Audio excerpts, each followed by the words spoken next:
Welcome back to Success with Steven. My name is Steven Smith. On this channel, we talk about all things financial literacy. And today we're going to be looking at building your credit. And I've done a few videos on this channel where I talk about credit repair. If you're interested in that, then there's a playlist that you can click in the description where you can look at all things credit repair tips, videos, late payments, charge-offs, collections, anything like that.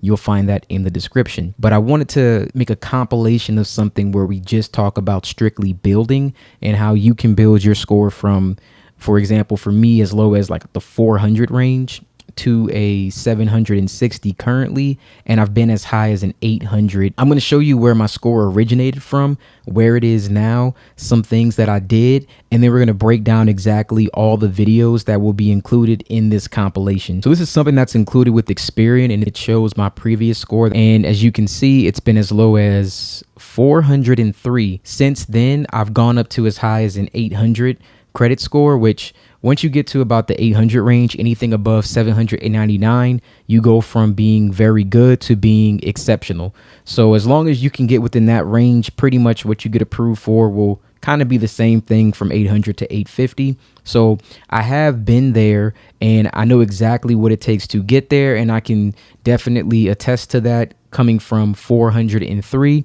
And it may not take you this long, to be honest. You can get your score to something in like the 700 range in a very short period of time, but you have to understand what makes up your entire credit score. So in this compilation, you're going to see the first video. It's going to be about how to get your FICO score for free. Reason being, you need to be able to find your FICO score and know the difference between your Vantage score and your FICO score so that you know exactly which one is accurate. So that video is going to be in the description. It's going to be the first one. If you want to jump to it, then you can jump to that now. The second video is going to show you exactly what's included in your score. What I mean by that is your credit score is comprised of about 5 different elements, and it's going to show you each one, how they weigh against each other, what's the most important, how you can maximize all of your points so you can get an 800 or 850 score. The third video is going to discuss credit cards. It's going to talk about the best ones that you can get as a starter if you have fair credit or if you're actually in very good status, but you just want to push to that 800 range. There'll be something for everyone depending on, where they're starting. You will have an option for you.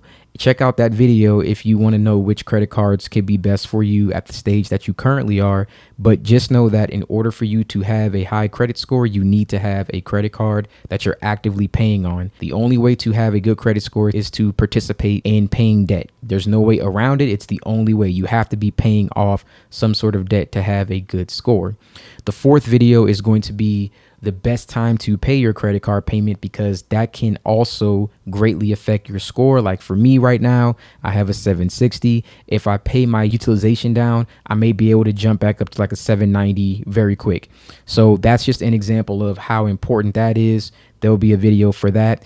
The last video is going to be another compilation of credit builders. It's going to be 6 trade lines that I recommend. They don't require a credit check. I believe if you follow all of the steps in this video and just take the bits and pieces that you need, then you'll be able to get a 800, 850 score. And again, if you're someone who's rebuilding, if you need to, take off some derogatory information, there is an entire playlist below that you can click on. And I have multiple videos throughout this channel that you can watch that'll help you with that. Right. And before I wrap this up, I just wanted to take a look at the most impactful factors of your score. If you recall, I talked about there's 5 different elements that really make up your score, and that's going to be the account history. So as you can see, that is my weak link here. I need more history, which means I need more time without opening any new accounts. So pretty much if I want to get to the 850 range, I know that after I pay my utilization down, I just need to let my score age. No missed payments. You cannot have missed payments. On-time payments is the highest factor when it comes to your score. It's 35%. Recent card usage utilization is 30%. That is very, very important. No credit seeking. That's the hard inquiries. That is 10%. No collections or public records. Well, this is just going to make sure that it's not anything impacting your score or hurting it. And then, of course, we have account history, which will be 15%. So that is everything that makes up your score. Again, the second video goes into detail about all of that. If you guys have any questions, leave them in the comments below. But this is going to be a great comprehensive guide to you building your credit, especially if you don't know anything about it. That second video will really, really help. I recommend watching them in order if you have not seen any of these. Thank you so much for watching and have a wonderful day. Have you ever been on Credit Karma and saw that your credit score was amazing, but then you went to apply for something and got flat out rejected? Me too. Chances are you weren't looking at your FICO 8 score. Instead, you saw your Vantage score. So today, I'm going to show you how to get all 3 FICO 8 credit scores. There are 2 primary systems today for scoring your credit. One is FICO. The other is going to be your Vantage score, the thing you see on Credit Karma. We still have other systems that exist, but these are the 2 main ones that we're going to focus on. The Fair Isaac Corporation introduced the first FICO system back in 1989, and according to the company, they still use that for 90% of lending decisions. So the 3 major credit bureaus introduced the Vantage score. That was Experian, Equifax, and TransUnion. They were trying to make something that was more predictive and a scoring model that was easy to understand and apply. So keep in mind, your Credit Karma score is still a real credit score, the Vantage score, but the one that lending decisions depend on is your FICO 8 score. So we're going to jump on the computer and I'm going to walk you through the process of how to find all 3 of those scores for free. First and foremost, before I show you guys how to get the 3 FICO 8 credit report scores for free, I want to bring you to annualcreditreport.com. So by law, you can get a free credit report each year from the 3 credit reporting agencies. That's going to include Equifax, Experian, and TransUnion. Now, I thought this was supposed to end on December 2023, but it still says you can request a free weekly online credit report for Equifax, Experian, and TransUnion. So if you want to request the report and you want to see the reports here, all you have to do is follow the 3 steps. You fill out the form with your information, your first name, last name, social security number, verify that, and your address. It may ask you a couple of verifying questions, and then you'll be able to see your credit report. Now, the only thing with that is it doesn't give you your FICO 8 score. You're going to get bill payment history, loans, current debts, things of that nature. So again, this is just if you want to see the information, but it will sort of reflect the same information that you see when you go to Credit Karma. If you want to see the report, go here. That is free. Just want to make note of that. The first website to get your free credit score is going to be Experian.com. So Experian actually allows you to get your free FICO 8 score when you set up an account with them. And again, that is free. It tells you right here, credit score calculated based on FICO 8 score model. And it lets you know that you're able to get that with no credit card required. So checking your own credit will not lower your credit score, and you're able to get this new score every 30 days. So you can download the you can download the Experian app, set up an account for free. You'll get your FICO 8 score updated every 30 days at no cost to you. That's completely free. The next website that we're looking at is My FICO. So if you go to My FICO, there is a free plan where you can see your Equifax credit report every month. And again, no credit card is required. And it's going to be your FICO 8 score. So you can update this once a month. You can set up Experian and this account on the exact same day. And right here, it lets you know the free version, 1 bureau coverage. That's going to include FICO 8 scores, version 8, 1 credit bureau, and monitor reporting. So I would go ahead, start a plan here too, so you can get that other free FICO 8 score today. Now, the last bureau that we're going to be looking at is TransUnion. Now for TransUnion, even if you sign up with an account with TransUnion themselves, they only give you your Vantage score. They don't give you your FICO 8 score. I found 3 primary ways to see that score. If you have a Discover It credit card, you can see your TransUnion score for free. A couple years ago, you didn't even have to have a card and you can see this score for free, but they did change that. So you get the free TransUnion FICO 8 score with a Discover card. You can also get the FICO 8 score with TransUnion if you have a credit card with Bank of America. So with Bank of America, any credit card, I would suggest if you don't have a credit card with them, if you want to maybe look at the secure card options, something like that, then you can, build credit, but also gain access to that FICO 8 score. That way you can keep up to date with how that score is increasing. And the other way would be Barclays. Now, it doesn't say it exactly right here, but I know that you can actually get your FICO TransUnion FICO 8 score through Barclays if you have a credit card with them. And I think that there may be like two other banks that you can also have credit cards with where they're giving you your FICO 8 score with TransUnion for free. And though that's really the only other way that you can get TransUnion, unfortunately. Now, I do have one more thing that you can do, and that is Credit Check Total. I'm not sure if anybody else knows about this, but with Credit Check Total, for $1, you can get all 3 credit reports. Now, Credit Check Total is a subsidiary of Experian. So if you want to try this where you do need all 3 scores and you want them at the most reasonable price, you can get all 3 scores for $1. And that's it.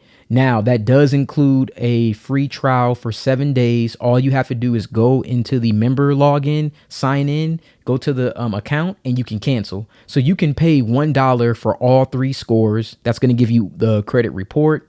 That's going to give you Experian, Equifax, and TransUnion. And then you're able to just get all 3 for the $1. You cancel the account and you can keep the report. You can download it, save it to your computer, or what have you, or just sign back in. It'll always give you that same report. But that way you have all 3. And then from there, again, if you were to get Bank of America, if you were to use Discover or Barclays, that's how you'll get that free TransUnion score. So I hope that this was helpful to you in some way. Please like, share, and subscribe. I did just finish 2 videos on how you can remove all collections from your credit report. I'm going to put one of those links here. And then if I can, I might take the other one, how to remove all credit inquiries. I'm going to put that link here. And that way you guys can check that out. Welcome back to Success with Steven. My name is Steven Smith. If you're new to this channel, we provide finance tips, business strategies, and everything that does involve finance. Today, I'm going to tell you 10 things school did not teach you about credit, and I'm going to break that down into 3 different parts. In part 1, we're going to discuss what is credit. In part 2, we're going to discuss the history of credit. And in part 3, I'm going to give you the 10 things that school did not teach you about credit. And if you're not familiar with my channel, welcome. I've helped over 200 people now get rid of charge-offs, collections, late payments, and delete derogatory information on their credit report. If you take a look at my channel and you need help with that, I have an entire playlist on credit repair, DIY tips. And if you need help with anything else as far as budget and increasing your credit score, I do have videos on that as well. Now, let's get into the first part. What is credit? And before I go over the definition of what credit is, I'm just going to give you how I perceive credit. So if I were to call you today and I were to say, hey, you've known me for 10 years, we're friends. Can you spot me $500? I'm going to get my car fixed and I'll pay you back next week. And I always pay you back with interest. I'll give you an extra $100. If you know me, you'll probably say, hey, that's Steven. He always pays me back. And every time he pays me back, sometimes he pays me back in 3-4 days. He pays me back early and he always gives me a little bit of extra money on top. So you know me, you trust me, right? So of course you'll give me the money. I'll pay you back with interest. Here's $600. Thank you. That's going to build some trust. Now, let's say a stranger was to call you. Same thing. Hey, can I borrow $500? You don't know this person. So initially, you're going to be thinking, I don't know. I don't even know you. But what if I slid you a little note? I say, yo, that's Mark. Mark has paid back everyone he's borrowed money from over the last 10 years, and he rarely ever asks for money. You'd say, oh, okay. Well, Mark looked like he's responsible with his money. Yeah, sure. I'll borrow to Mark. Mark gonna pay me back a little bit extra. Awesome. Third phone call came. Can I borrow $500? It's from Mike. Mike is on his ninth phone call. Mike asked 9 people for the same $500, and Mike owes 4 people that same $500 and hasn't paid them back. Slid you a little note. I say, hey, look at this. You gonna look at Mike and say, man, Mike hasn't paid back anybody their money, and he's called 9 other people asking for more money? Definitely not, right? Because you don't know him, and clearly he doesn't pay anybody back. So that's how I see credit reports. Credit reports just let you know how likely someone is to pay you back. And if you have a credit score where you're rebuilding right now, or you have new credit, you have to look at it from that perspective. New credit, I don't know if you will or you won't, so I can't say what's going to happen. Bad credit, well, you have a history that you don't pay back. And maybe your history isn't that bad, so maybe I'll let you borrow money, but you're going to have to pay me back double. If I let you borrow 5, I need 1,000. That's a crazy interest rate, right? But that's the idea to look at it when you're thinking about, will someone lend you money? Look at it objectively speaking. So a credit score is a 3-digit number, typically between 300 and 850, designed to represent your credit risk or the likelihood you will pay back your bills on time. So creditors and lenders consider your credit score as a factor when deciding whether to approve you for a new account, and your credit score may also impact the interest rate and other terms on any loan or other credit account for which you qualify. This is simply what credit is. Now, for the history of credit, this actually started back in the 1800s. It goes much further back, but at that time, it was very hard for people to borrow money. You borrowing money was based off of your relationships with bankers, and it was also based off of your reputation. That's why a lot of elders, they go off of my word is my word. A handshake should say more than enough. Now, your credit report supersedes your reputation. But in the past, your reputation determined whether or not someone would lend you money. Now, we're going to start from the 1960s. That's kind of where all the things that we look at credit today, where they come into play, because there were over, I think, 2,000 credit reporting agencies before they were consolidated really into these top 3. So in 1968, TRW Information Systems was founded to acquire credit data, followed by the creation of TransUnion, another credit bureau. In 1969, TRW later sold to 2 private equity firms as Experian in 1996. In 1970, the Fair Credit Reporting Act was passed. This required credit bureaus to make their information public and remove any data that may be caused by discrimination, such as race, sexuality, or disability. RCC changed its name to Equifax in 1975. This was solidifying the 3 credit bureaus as we know them today: Experian, TransUnion, and Equifax, our top 3. The 3 agencies partnered with the technology company Fair, Isaac & Company, FICO, to create a score in 1989. The first FICO score for general use was introduced, and now the primary score used for lending purposes is your FICO score, your FICO 8 score. You also have a Vantage score. That was a credit model started by the credit bureaus. I have a video on that if you need that to be explained. But for the most part, the one that we focus primarily on is FICO 8. That's the one that we take a look at. Okay. Now that we've gone over the history and what is credit, we're going to talk about the 10 things that they do not teach you in school when it comes to credit. So number 1, your FICO score breakdown. Everyone who has credit, or every person, I should say, starts off with a 300 credit score. No one starts off as 0. So basically, the number 300 is undefined. We don't know whether you pay back or you don't pay back. This is just the number that you get when you start. Nothing. 300 is what they give you because they don't know what you will or what you won't do yet. So having no credit is almost like, not like you're being penalized, but you have to participate in actively paying off debt in order to play this game. So no matter what, they force you to have to take on some debt in order to get a score. So if you don't have anything at all and you're not participating in paying debt in some way, it doesn't help you. But 300 is the start. So the name of the game is, how do you get the other 550 points? If we all start off at 300, a perfect credit score is 850. The other 550 points, how do we get it? Now, this is the breakdown.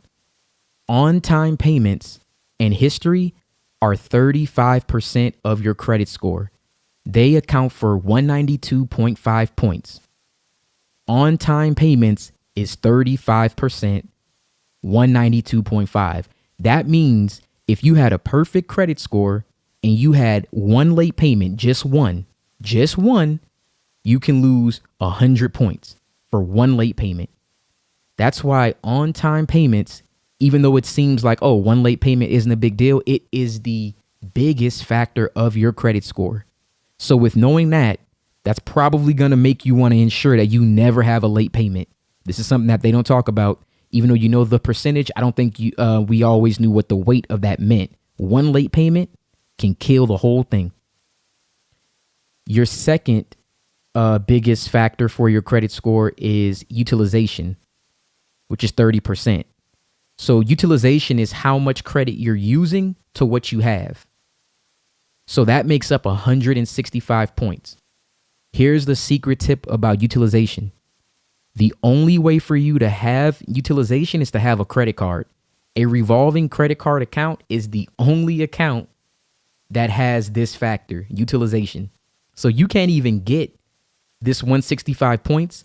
You could have a car, but if you don't have the 165, if you don't have a credit card, you're missing out on 165 points alone. So that should tell you a big factor is the first thing you should do if you want to get a good credit score and get the most of these points. Get a credit card, pay it on time, pay your utilization down to 10%. Some people say 30, it needs to be 10. Let me give you an example. If you have a credit card that has a limit of $200, 10% of that credit card is $20. So most people have a misunderstanding about credit cycles. When you first get a credit card, you have a statement cycle. That statement cycle usually runs from, let's say, the 15th of the month, and it'll close on, let's say, the 18th. That's your cycle date. People get confused about paying your credit card in full. You don't want to pay your credit card in full. You want to leave a balance. Now, let me explain what that means. If I use my credit card between the months of January and February, when my cycle date closed, it said that I had $20 left. You need to let that $20 report to the credit bureau so that it shows 10%. You can use your card then, the other 180, use it. When your statement is due, you pay the $20 you originally had, and then you need to pay your credit card down by 160, leaving $20 left. You need to let that $20 report. And then the next cycle date, it's going to say you owe, or your next due date, you owe $20. Use your credit card, leave $20 in that cycle date, let it report the 20, pay it off, and then use it, leave 20, let it report. I hope that makes sense, because I know that it's very confusing the way that cycle dates work, but you just need to make sure that you leave 10%. It's not going to cause you interest because the 10% that you're leaving is always going to be in the cycle date. If you want to make this as easy as possible, get a credit card, get something like Netflix and Hulu. That should get you like around $25, something like that. Get like a couple little subscriptions. Set an auto pay to pay it after your cycle date has closed.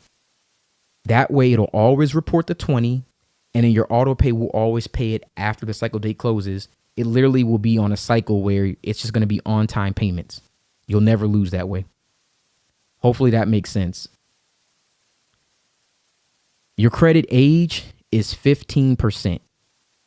That is 82.5 points of your credit score. Now, credit age is the one thing that I'm not going to say you can't manipulate it, but it's the one thing that sometimes you got to wait for. Like even for my credit score, it just got to the low 800s. At this point, I ran a simulation on my credit score. I pretty much have used up most of the points in every single category. So now all I have to do is just age my credit. I can do nothing but just wait now. Only time with the Experience Simulator, if you guys have ever used that, it shows you like what will happen if you make changes on your credit score. I'm at the point now where no matter what change I put, the only thing that actually will boost my credit score is time. So credit age is 15%, and that makes up 82.5 points. Every time you open an account, it cuts your age in half. So if you open an account and you have it open for 1 year, and then after 1 year you open a new account, it's going to cut your credit age to 6 months. So just think of it like that. Every new account cuts the credit age in half. So opening new accounts can hurt your credit age the older your credit age is. So think about that. It's put in place to try to discourage you from opening too many accounts. Just think about that. You got to play the game. Hard inquiries are 10% of your credit score. They take up to 55 points. Now, we already know of ways to remove hard inquiries. And of course, you want to make sure you don't remove hard inquiries that are associated with accounts that you would like to keep. Hard inquiries stay on your credit report for 2 years. So naturally, they'll fall off after 2 years.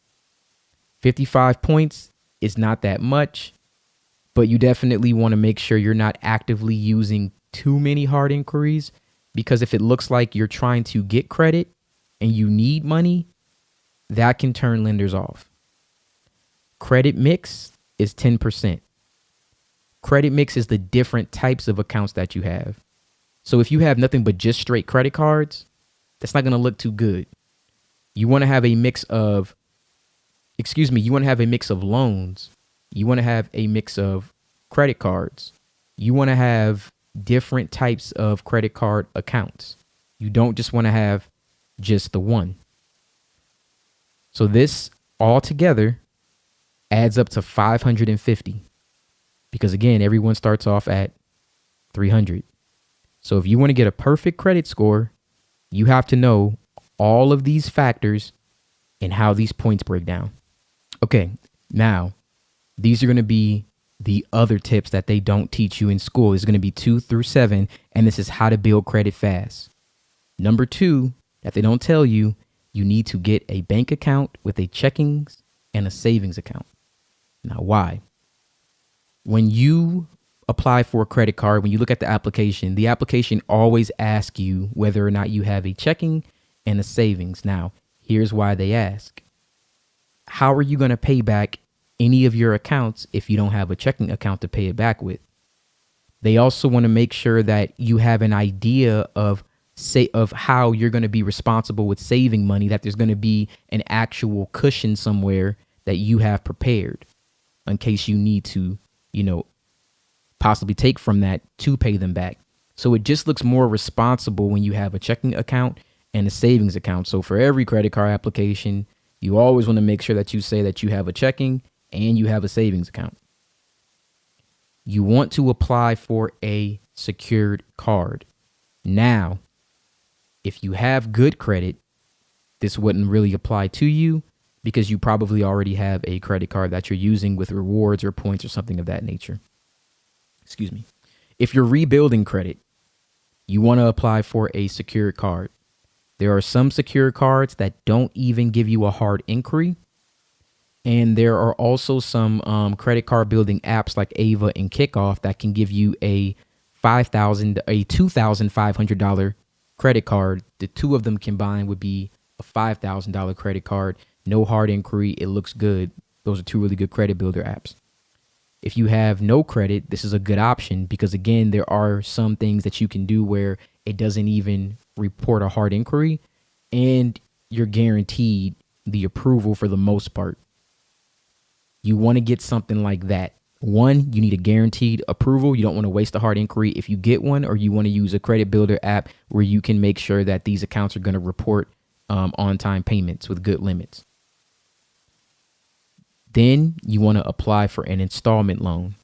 Remember what I said about credit mix? You need to make sure that you have different accounts. You don't just want just a credit card or 2 or 3, credit cards. You want installment loans. Again, I'm going to go over some that you can actually use, but that credit mix accounts for a good decent amount of points. When you're first trying to build credit, or you're trying to get a higher credit score, you do not want any hard inquiries for 6 months at the very least. Don't apply for anything. If you're rebuilding, maybe even a year, but at minimum 6 months. Do not apply for anything if you can help it. Now, this is, of course, after you got the secure card, or you've gotten some of the options where they don't do the hard inquiry. Do not do any more. Work with the installment loan, work with the secure card or the credit card building apps. Use that. Number 6, like I said before, you want to keep utilization at 10%. Keep it at 10%. And that's not 10% of your total cards. Like if you have 5 cards and the total of them is 2,000, you can't have like 1 or 2 cards maxed out or something, and that's 10% of the overall. It has to be 10% on every account. If one account is $200, $20 on that one. If that account has $300, only $30 on that one. Keep it at 10% and nothing more, because utilization is your second highest scoring factor, and it's the easiest to control. Easy to control that. All you have to do is just pay and leave enough that the 10% can report, and then you pay that next month. And then you leave 10% so that it could report, and that's what you're going to pay next month. And you just keep doing that over and over again. And you want to ask for a credit line increase for eligible cards after 6 months. Now, why would you want to do that? Well, when you increase your credit limit, it makes the utilization easier to achieve. So if you had a $300 credit card that got increased to $1,000, well, now that 10% just completely changed, right? Now you can spend more on that card. 10% would go to $100. And if you had a $10,000 card, now 10% is $1,000. So on and so forth. Not to say that you can't use more of that card. You can, but what you want to try to do is, if you use, $8,000 of that card, make sure you pay $7,000 before your cycle close date. Let the $1,000 report to the credit bureaus. They're going to report 10%, and that's also going to be the amount due on your next due date. So now if you want to go use $9,000, cool. But now you have to pay the $1,000 that you owe. Take that $9,000 and pay that down to $1,000, and let the $1,000 report 10%. And you just keep doing that over and over again. Once you start to get in the habit of doing it, it becomes very, very easy to control, very easy for you to maintain. And these following 2 through 7, they don't teach you this. This will be the thing that will get you to, this is what got me to a 700 credit score fast. It took no time at all, just by doing these things, just to know these things. This is going to help you. I'm telling you, they don't teach you this. So this is the other thing. Number 8, do not end any short-term installment loans. Don't close them early on any secure cards or loans. So remember, I was saying that if you don't actively participate in debt paying, then you're not going to have a credit score. You don't want to pay these accounts off early because they're reporting on-time payments. I know you're thinking, the moment I pay this account off, my credit score is going to go up because I paid the account off. It's going to be the contrary. You pay the account off, and now there's no more on-time payments coming from this account. It's just going to be closed and paid. So now it's actually going to drop your score, and that doesn't make sense to people. But think about this. We just said 35% of your score is on-time payments. 10% of your score is credit mix. So when you pay that account off, don't you lose two things? You lose on-time payments and you lose credit mix because the account's gone. Well, not gone, but it's closed. So that doesn't help you. So the thing about credit is, in order for it to be good, you have to always be actively paying on an account. So it's like it almost makes it to where you're in a situation where the only way to have perfect credit is that you're always paying something. So there's never going to be a point where you're not paying for something. I know that sounds crazy, but that's the only way to get the best credit score. You have to always actively be paying on something. And not only that, it can't just be a credit card. It has to be a mix of credit cards, installment loans, auto loans, mortgage. It has to be a mix. That's how they get you. Of course, we know we can't miss any payments. We know that. And then an easy trick is to put all your subscriptions on a credit card and set up auto pay. So we kind of brushed over that, but just to reiterate, you want to make sure that you're paying your accounts and you're never late. The easiest way to do that, especially with a small limit, is, like I was saying, take your Netflix, your Hulu, your Peacock, your HBO, your whatever. It's very cheap. You could get that to where if you even have a $500 limit, 10% is $50. Set up your auto pay for those subscriptions. Make sure that the auto pay is set to after the cycle date closes, so that balance can report to the credit bureaus, and then it'll pay it after it reports. That way, it'll show that you're paying, that you're using it, and then you're paying it. Because if you report zero utilization, it's not going to count for anything. It's going to look like you're not using it. Remember what I said. You have to actively be participating in debt, in paying debt, in order to help your score. So if you pay the account in full and leave a zero balance, it's going to look like you're not using it.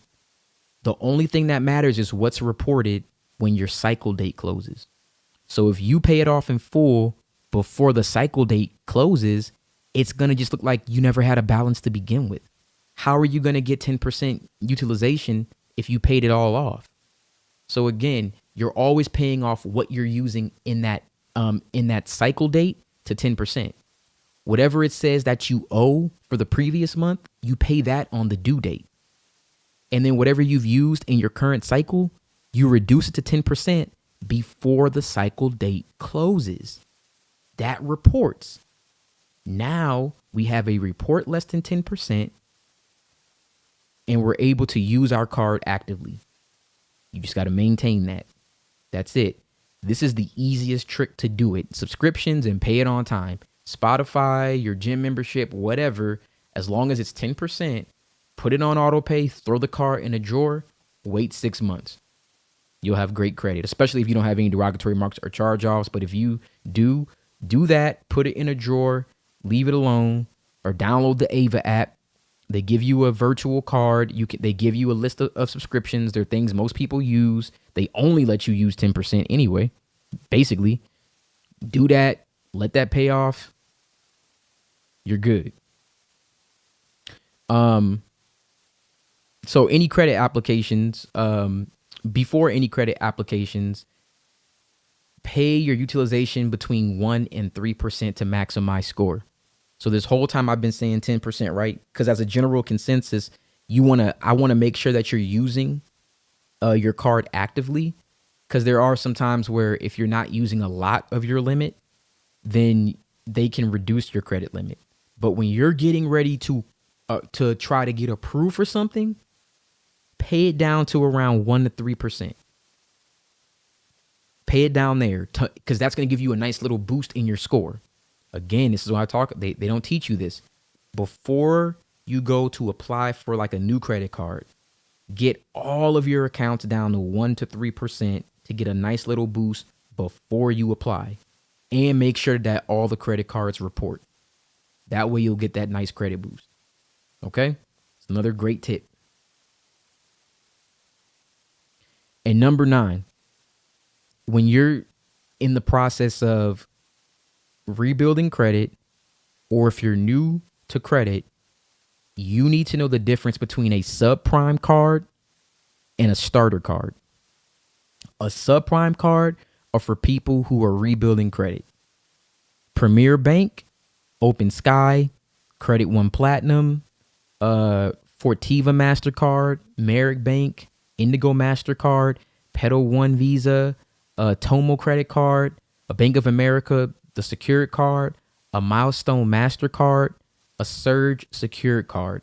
These are all cards that you're going to see for people who are rebuilding credit. And these are not technically, I wouldn't say bad credit cards, but the purpose of these cards are for people who are rebuilding. And because of that, they're going to have higher APR. They probably have annual fees. They're not the best cards, but there's different levels. As you level up, you get better accounts. But just know the difference, because if you have bad credit, these list of cards, if you want those, are the cards that you're going to qualify for. Again, there are alternatives like Ava and like Kickoff. Those report as $2,500 credit card accounts, a total of $5,000. They can help your utilization. And as long as you pay what you owe for the accounts every month or the balance, you're perfectly fine. Just set up auto pay. Those accounts will also help if you don't want to use any one of these because you don't want to pay an annual fee or you don't want to have high interest. For those of you with no credit, you want to use the Discover It, Capital One Platinum, Pedal 2 Visa, the Citi Secured MasterCard, Capital One Quicksilver Card, Capital One Platinum, the secured version or unsecured, Chase Freedom, the student card, the Self Secured Card, Chime Credit Builder, or any credit cards from your local bank or your credit union. So pretty much for, as you can see, like starter cards are very different than subprime cards. So you don't want to waste a hard inquiry trying to get these starter cards when you're rebuilding because there's a good chance you'll get denied. You're better off looking at the subprime cards and you'll get approved. If you're new to credit, you want to avoid the subprime cards because why pay the annual fees or get the extra high interest if you don't have to? Go with the credit cards that are for new credit. You'll have a better chance of getting approved, and you'll get better rates. All right. And again, those are things that you need to know the difference of that they won't teach us. Subprime cards, starter cards, and then you could do more research on other cards or credit builders, apps and things of that nature. And number 10 for your short-term installment. These are my recommendations. You can use Self. You can use, if you're a member of Navy Federal Credit Union, the Pledge Loan. Chime has a credit builder. There are furniture accounts that you can get. Like, for example, I'm trying to think of one of those, like, not Ashley Furniture, but there are furniture stores that you'll get a card in the mail. And they'll give you like a certain amount of time to pay it off. And it reports to the credit bureaus. That's basically the same as a short-term installment loan or any other loan under 36 months. You want to I think even a firm has that. A firm has that when you buy things. But you want to make sure that it's something where it's going to be up to 36 months, maybe 24 months, something a little bit longer. Not like something that's going to be like 3 or 4 months. Like that's kind of short. But Afterpay, Affirm, Klarna, if you're getting something where you can do that for like 24, 36 months, that's pretty good too. But those are easy installment loans that you can get that will help with your credit mix. Now, if you were to take all of these things that they never taught us and you were to do all of these things, you are going to have a great credit score. So, congratulations. You now have good credit based off of the things that they do not teach us in school. Now, here's a bonus tip for people who are rebuilding. If you're rebuilding, I have videos here that will teach you about removal. You want to check those out. I'll probably link them here. Please check those out.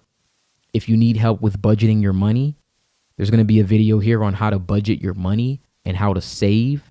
And that one's really, really good. I think that's one of my best videos. And again, these are definitely tips that you want to follow. If you learned something that you didn't know, please put it down in the comments. please let me know what it is that you didn't learn. If you have any additional information that you want to add, please comment that at the bottom. I always love learning, so please put that there, and it's good for the community. Let me know of any other videos you guys would like me to cover, and you have a wonderful day. Welcome back to Success with Steven. My name is Steven Smith. Today, we're going to be talking about the best credit cards for beginners, but we're also going to get into a little bit of credit card strategy, and I'm trying to think how to put this, the philosophy of credit cards. Not just that, but how they work. So I think it's important to not just give you some information on the best credit cards that are available for you for a beginner, and also seeing where you can go, but also getting the idea of how you should be using these cards in the long run. So if you're new to my channel, we talk about financial literacy. We talk about business strategy. We talk about just everything that's gonna increase your financial aptitude, and we try to do it in the most responsible way. But at the same time, we want to make sure that we're taking advantage of all of the things that are around us as far as opportunities. So one of the most important things, and today I'm going to be talking about mostly personal credit cards. So when I'm speaking, I'm going to be speaking from a personal perspective, not necessarily a business perspective. So just keep that in mind. I'll probably reiterate that as we continue, because some of the things may sound contradictory if you've heard any of my previous videos. So we can just get right into it. I don't like to waste too much time. So credit, we've talked about credit a few times on this channel, and I just wanted to give more insight on that. If you're young, if you're under 18 and you're watching this video, you probably have heard things about credit cards. When I was a kid, I heard that credit cards were bad. I heard that, you should only use cash. Cash is king. If you have a credit card, that means you can't afford to pay for something, which if you're using it the wrong way, some of those things true, but some of those things are based in ignorance, just from having a lack of knowledge when it comes to how to utilize credit. So for an example, I want to put that here, that capitalism is built on credit.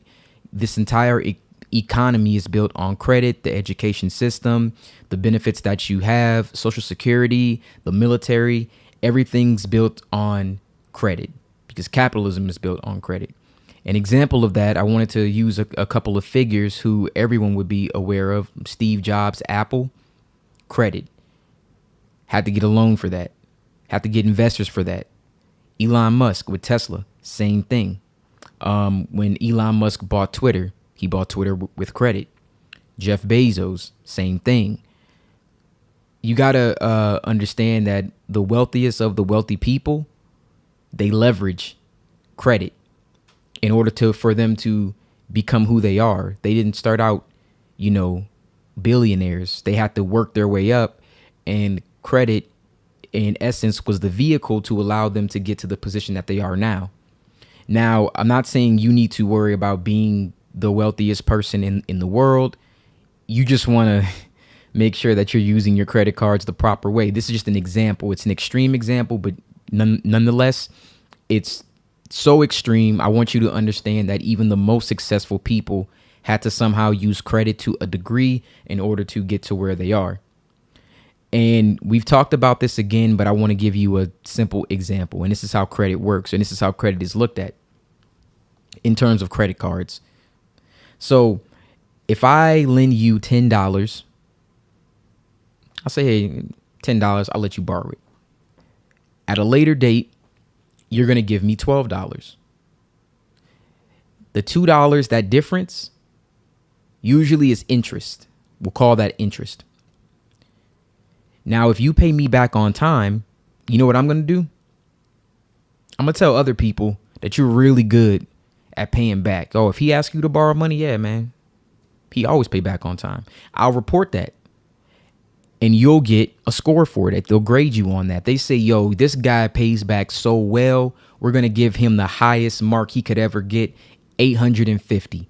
Perfect. He always pays back. And if you don't pay me back, I'm going to warn people about you. I'm going to tell people, oh, he never paid me back that $10. Never. And since you didn't pay me back the $10 and I warned people, now we're going to grade you. But now your score is 500. So now other people can pull that score and they can say, well, that guy's a 500. You can't lend to him. Clearly he doesn't pay back. Or he has no experience when it comes to paying back debt. And that's basically it. That's credit in a nutshell. Hopefully that was the simplest example I feel like you could make. And while it is, it's rudimentary, I get it, it's basic, but the principle still applies. So when you're thinking about credit cards, just know that you're being graded on how often you pay people back, right? That's as simplistic as we're going to get. Now, if you pay back your credit cards on time, you don't have to pay interest. I want to preface this by saying that credit cards have one of the most predatory interest rates imaginable. Understand, credit cards, if you use them incorrectly, can be horrible for you, but they also can be great. Credit cards, like people, aren't inherently bad. The decisions you make kind of determine how you're going to see this, and it's relative, basically. So for people who told me when I was a kid that credit cards were bad, the credit card wasn't bad. The decisions they may have made with the credit cards may have been bad, or they may have been put into a position where they had no choice but to use credit cards for debt. They were spending more money than what they had, and they put it on the credit card. Now, I'm going to say 9 times out of 10 for most people when they're doing this, it's usually not because they had to survive. It's usually because they spent it frivolously. Usually.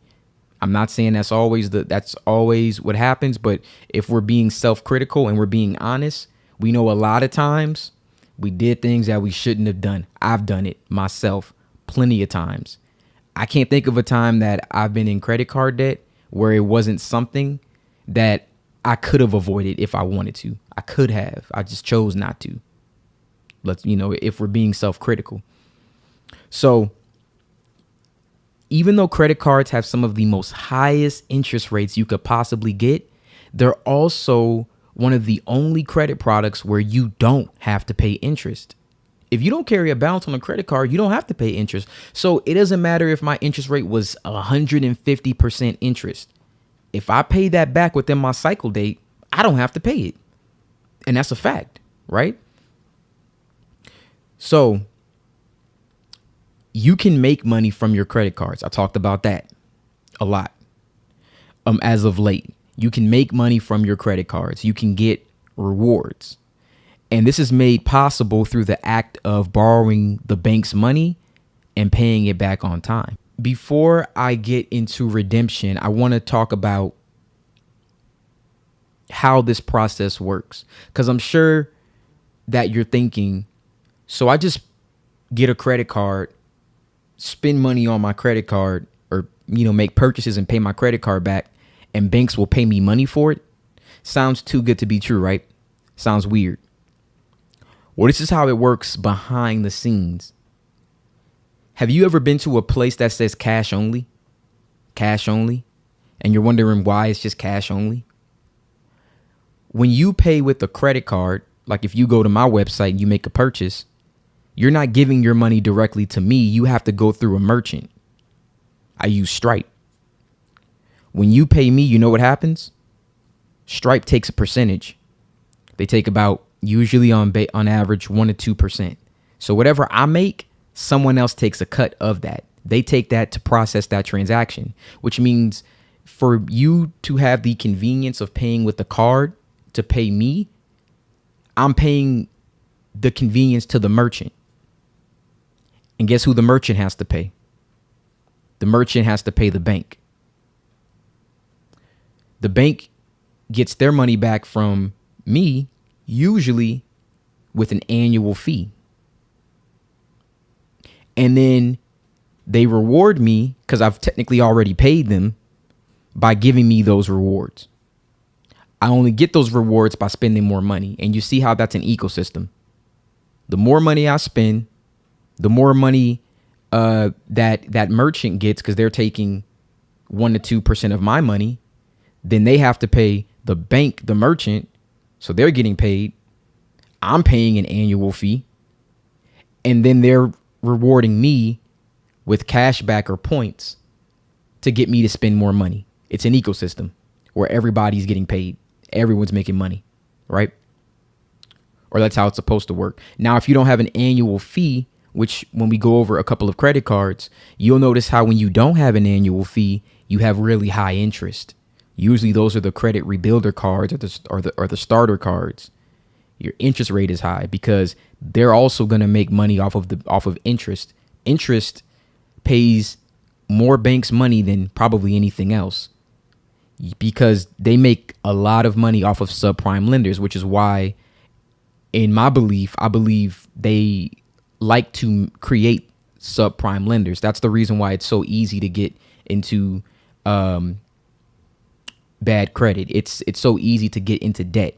It's very easy. It's easy to maintain once you understand how it works, but one mistake, one late payment could drop you 100 points. Again, I think subprime lenders make more money than prime lenders do. All right. So let's talk about redemption for credit cards. When you redeem credit card rewards for points, you get more value. So, for example, and this should be really easy. Let's say that you have a travel card. Your travel card probably is going to give you points every time you spend. Let's say you got 100 points, right? If you were to redeem your points for a travel credit, they'll probably give you 10 cents for every point. 10 cents for every point. But let's say you wanted to redeem that for cash back, money you could put right into your account. You'll probably get 1 cent per point. So you actually get more value when you redeem for points than you do for cash back. So points redemption usually have a greater cash value, but you can't redeem them for actual cash. While cash back, it can go right into your bank account.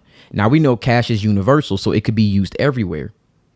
But what you can do is, if you're going to redeem something, like let's say you were going to go see your family for the holidays and you knew you were going to pay $1,000 for that ticket. Well, now, if I was going to pay $1,000 for that ticket anyway, I could just redeem it for points. Then I can just take the cash and keep it myself or put it somewhere, which is what I would do, like save it, because in actuality, technically, I was able to get this flight for free. So now I can take this $1,000 and I can go put it somewhere where it's going to grow. For me, that makes a lot of sense, because for somebody else, they're thinking, oh, but you took the 1,000. But in actuality, you got a free flight. It's free. It's already paid for. You were going to spend that money anyway. Why not then take that money and put it somewhere where it could grow? You didn't lose it. Your money's somewhere else, like in a stock investment, growing. That's how I see it. That's how I treat redemption and cashback, because I'm always looking at how to grow my money and have my money make more money for me. Investing is key, but that's a separate video. Anyway, I just wanted to emphasize the difference between cashback and points. And the reason why I want to do this is because this information will become relevant later. And it's something that you need to know, because I'm sure you're thinking, what does this have to do with beginner credit cards? I'm sure it sounds weird, and most people wouldn't do this for a beginner credit card video. They're just going to show you a couple of cards that you could get if your credit score is a 640. But what I want you to really understand is what you're trying to accomplish when you get these cards and where you can go after you get these starter cards. Okay? So there are different types of rewards. I have a few examples here from some of the top banks. For Chase, they have the ultimate reward points. Citibank has thank you reward points. Capital One uses miles instead of points. And these are just a few examples, but there are different cards of different affinities, of different co-brands that have different things that you can redeem for. Usually it's points to purchase a service or something of that nature, or it's cash back, one or the other for the most part. So at the end of the day, if you're trying to calculate how much points are worth, for a majority of the time, I found this to be the easiest way for a majority, especially the cards that we're going to talk about. Take off 2 zeros, for example. If you have 120,000 points, take off 2 zeros from that 120,000, and it's usually going to equal $1,200 in cash value. And again, when you have points and I say it's cash value, you could probably use this as a statement credit. So if you had a credit card bill that was $2,000, you could redeem the statement credit and apply $1,200 to your statement. So it has a cash value, but it's not actually cash. Okay.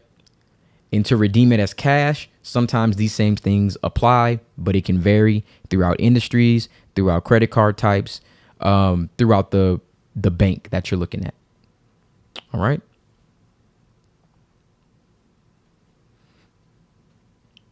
And I jumped the gun here, but again, what does this have to do with beginner credit cards? And I want you to look at credit cards in a way where you get something back instead of a high interest loan.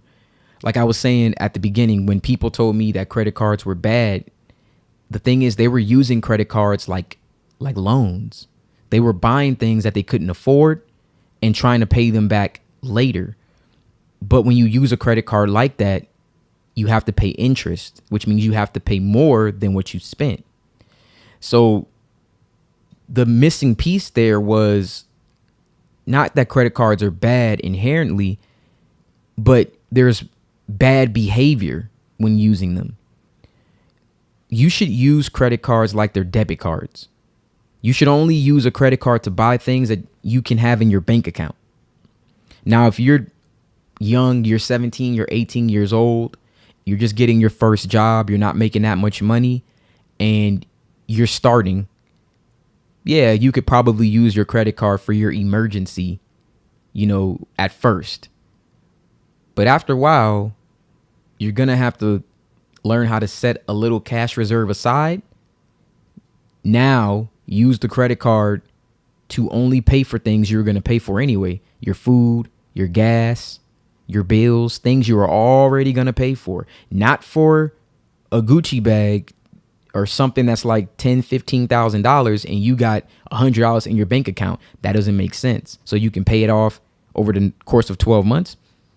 No, that's not what that's the part that is missed. That's where we get lost in translation.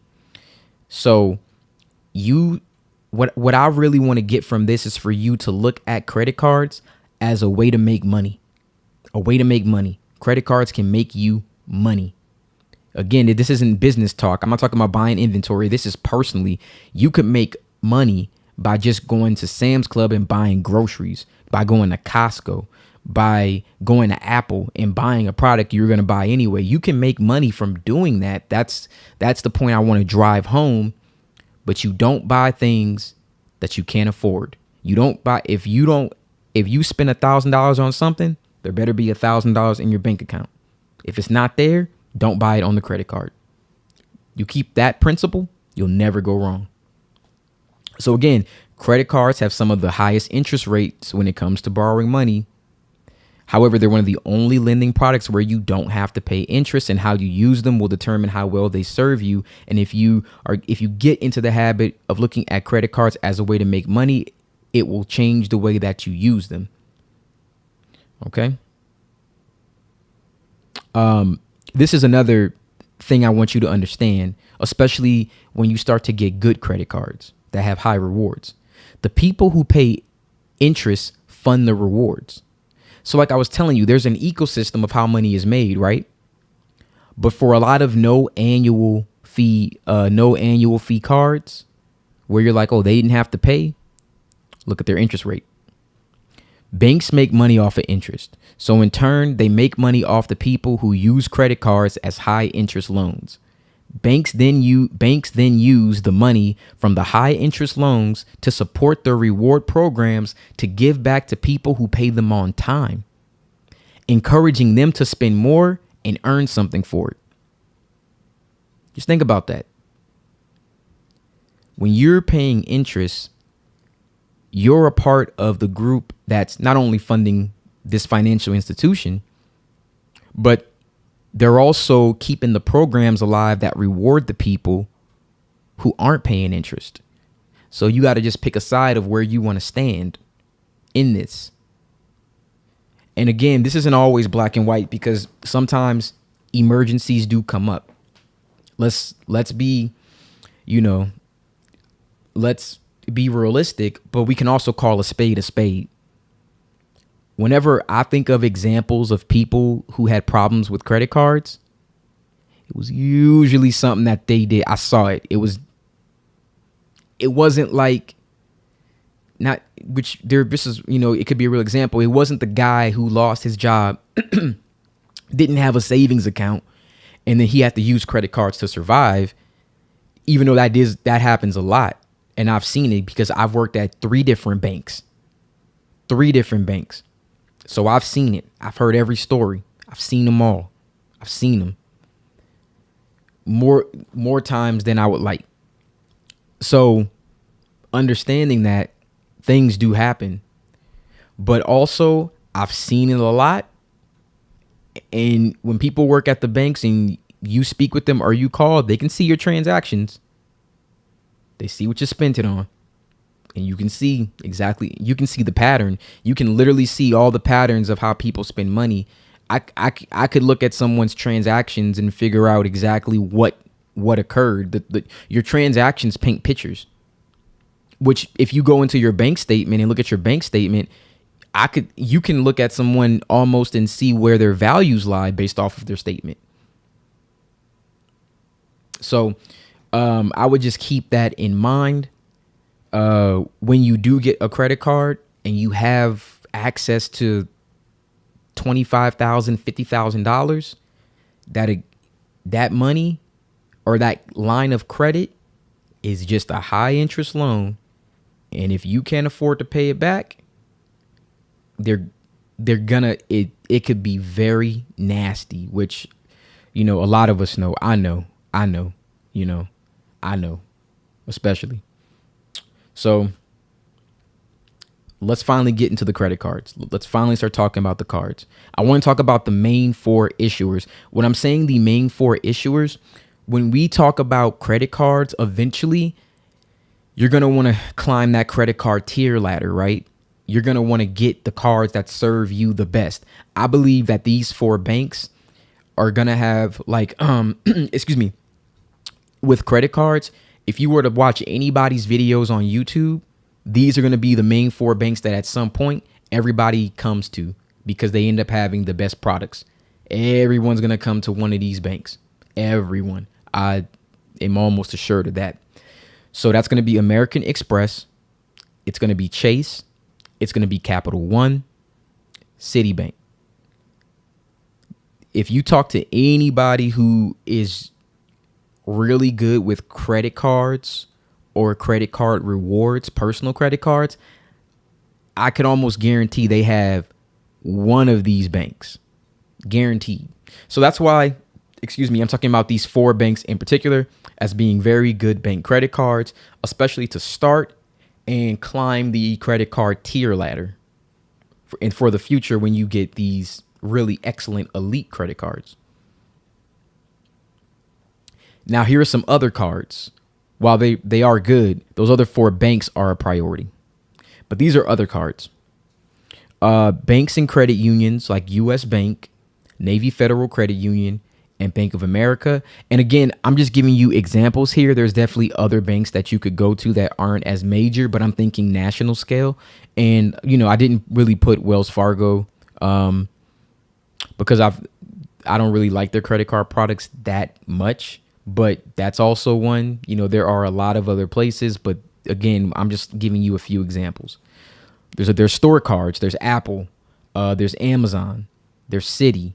There's Sam's Club. The reason why I mention those is because I believe anyone watching this video has probably spent money with one of these people. How do I know? The percentage of people that are Apple users that have iPhones, high percentage, right? A lot of people have iPhones. Amazon, it's the largest e-commerce platform in the world. Chances are you bought something off of Amazon at least once. I think they had a statistic where the average person spends at least $1,000 on Amazon in a year. The average person. City, when you're buying things in bulk, it just makes sense. Sam's Club, I'm including them because they're also affiliated with Walmart, of course. So if you are in any major city, then you probably have been to a Sam's Club, a Walmart. You probably been to a Costco. That it's a safe bet. All right. Now let's talk about level 1. These are, if this was a building and we're trying to get to the top floor on level 1, this is where we're starting. We're starting with secured credit cards. We're starting with, and again, there's a bunch of them, but I just want to use these as an example. We're starting with Capital One. We're starting with Discover It. We're starting with Open Sky, which Open Sky isn't like a major bank, but it's a secured credit card that you could get with no hard inquiry. Okay. Now, what are secured cards? If you are unaware, a secured card is where you need to give up collateral in order to get a credit line. So you're going to give a bank, let's say $200. They're going to give you a line of credit for $200. And you're going to use that as a credit card. 99% of people get approved for secured cards. Why? It's no risk. You gave up the money as collateral to have the credit line to prove to this bank that you can pay responsibly. So most people get approved unless they may have had like a prior negative history with that financial institution. Then you may get denied. But for the most part, even if you've done that, you still get approved for a secured credit card. They're good for credit building. They're good for rebuilding credit. The deposit's also refundable. So this is the Capital One Quicksilver. A lot of you may or may not have seen this card before, but even for this secure card, you can earn 1.5% cash back on everyday purchases. It's actually not that bad. I mean, for everyday cash back, like across the field, a great one would be 2%. So that's not bad at all.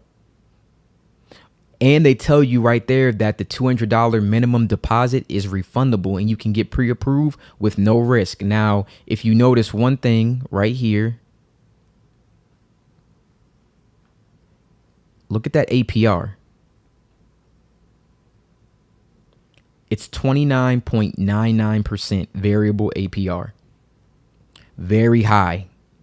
Very high. Basically, if you carry a balance over on this card, they're going to make basically 30%. In our example with the $10 and you pay me back $2, that'd be 20%. This is, I gave you $10 and you gave me back $3. This is, this is, really high. That's very, very, very, very high. I gave you $1,000 and you got to give me back $1,300. That is a high APR. So you got to be careful with that. But even with that being said, as long as it's used responsibly, it can be okay. But you can also see how it can go bad really quick. You can look here and that can go bad if used the wrong way. And that interest could add up quick. So just be aware. But you'll see most secure cards will have very, very similar rewards, annual fees, interest rate. They'll all be very, very similar. So you just have to pick the one that works best for you, depending on what you're doing in the state that you're currently in. Not state, but the type of well-being that you may or may be in. Now we can move on to level 2. Now level 2, this is what I would say is like a beginner card. A beginner where it's unsecured. Remember, a secured card, you have to give a deposit. The beginner is unsecured, which most credit cards, well, all credit cards really are unsecured for the most part. The secured card is where you have to give a deposit for your limit, but every other type of credit card is always unsecured. So the Chase Freedom and the Chase Freedom Unlimited are good. Very, very good beginner cards. Bank of America Cash Rewards, pretty good card. Pretty good rewards.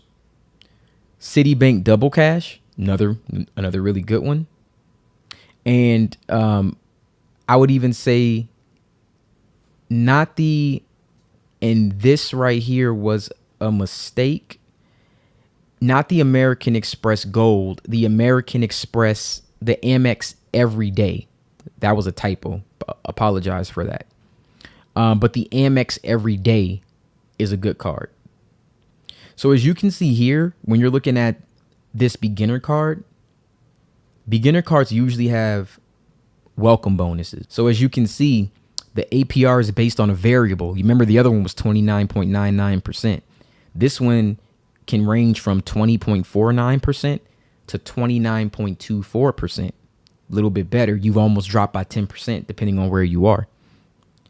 You also have 0% APR for 15 months. That means for 15 months, you can pay the minimum payment on this credit card and you won't accrue interest. Be careful. That is nice, but be careful. Be very, very careful, because that, absolute power corrupts absolutely. So you want to always be careful when you have those types of things, because you got to use it responsibly. That can get you into a hole. The 15 months will go by fast. Earn a $200 bonus. So you earn a $200 bonus after you spend $500 on purchases in the first 3 months of account opening. So this is what I'm talking about. Here's a way for you to make a little bit of money from opening this credit card. You spend $500, you pay some bills, you get back $200. Now, if you use this card for dining at restaurants and takeout, you can get 3% cash back. That's pretty cool. If you use it at drugstores, 3% cash back. You can earn 5% on travel purchases through Chase Travel. Okay. And then you get 1.5% back on all other purchases. Cashback rewards don't expire. It's no annual fee. And I'm sure that somewhere here, because I don't see the terms and conditions, but I'm not going to go into it. Somewhere here, I'm sure that this is limited to a certain amount. It caps out. Like, for example, you can probably get 3% cash back to a certain amount of money. And then after that, oh, here it is. Since I'm already here, I might as well look for it. So right here, 5% rewards on each purchase, 3.5% cash back. There's some type of Lyft reward bonus that you could get right there. Well, just the me briefly going through this, I didn't see anything. But how a lot of credit cards work, they'll let you get to a certain dollar amount, sometimes per year, sometimes per quarter. And then after that, it'll cap out. I'm not going to read the entire rewards program, but if you want to check out the Chase Freedom Unlimited, then you can, and you can take a look at if there are any caps on the rewards. But this is just an idea of a good starter card. Now, since I did have a typo, I thought it's only right to show you the Amex card I was talking about. That's a good beginner American Express. That would be the Amex Everyday Preferred credit card. Now, this credit card does have an annual fee of $95, but keep in mind, anytime there's an annual fee, you probably have pretty good rewards. Now, there's 0% APR on this one as well on purchases and balance transfers for 12 months from the date of account opening, then a variable APR of 18.24% to 28.24%. So the APR dropped at its lowest 2% than the Chase Freedom. And you can get 3x points on grocery stores. That's at US supermarkets up to 6,000 per year. You get 2x points on gas stations and 1x points. Then American Express has a lot of additional benefits and rewards that you can also check out. But there's another welcome bonus that's pretty good, that pretty much covers the annual fee. So you earn 15,000 membership reward points after you spend $2,000 in eligible purchases on your Amex Everyday Preferred credit card within the first 6 months. So, hey, if your bills are $1,000, or I'm sure they're more than that, but if you can spend $1,000 a month on this card for 2 months, you'll then get $2,000. You'll then get $15,000 back in points. So that is nice.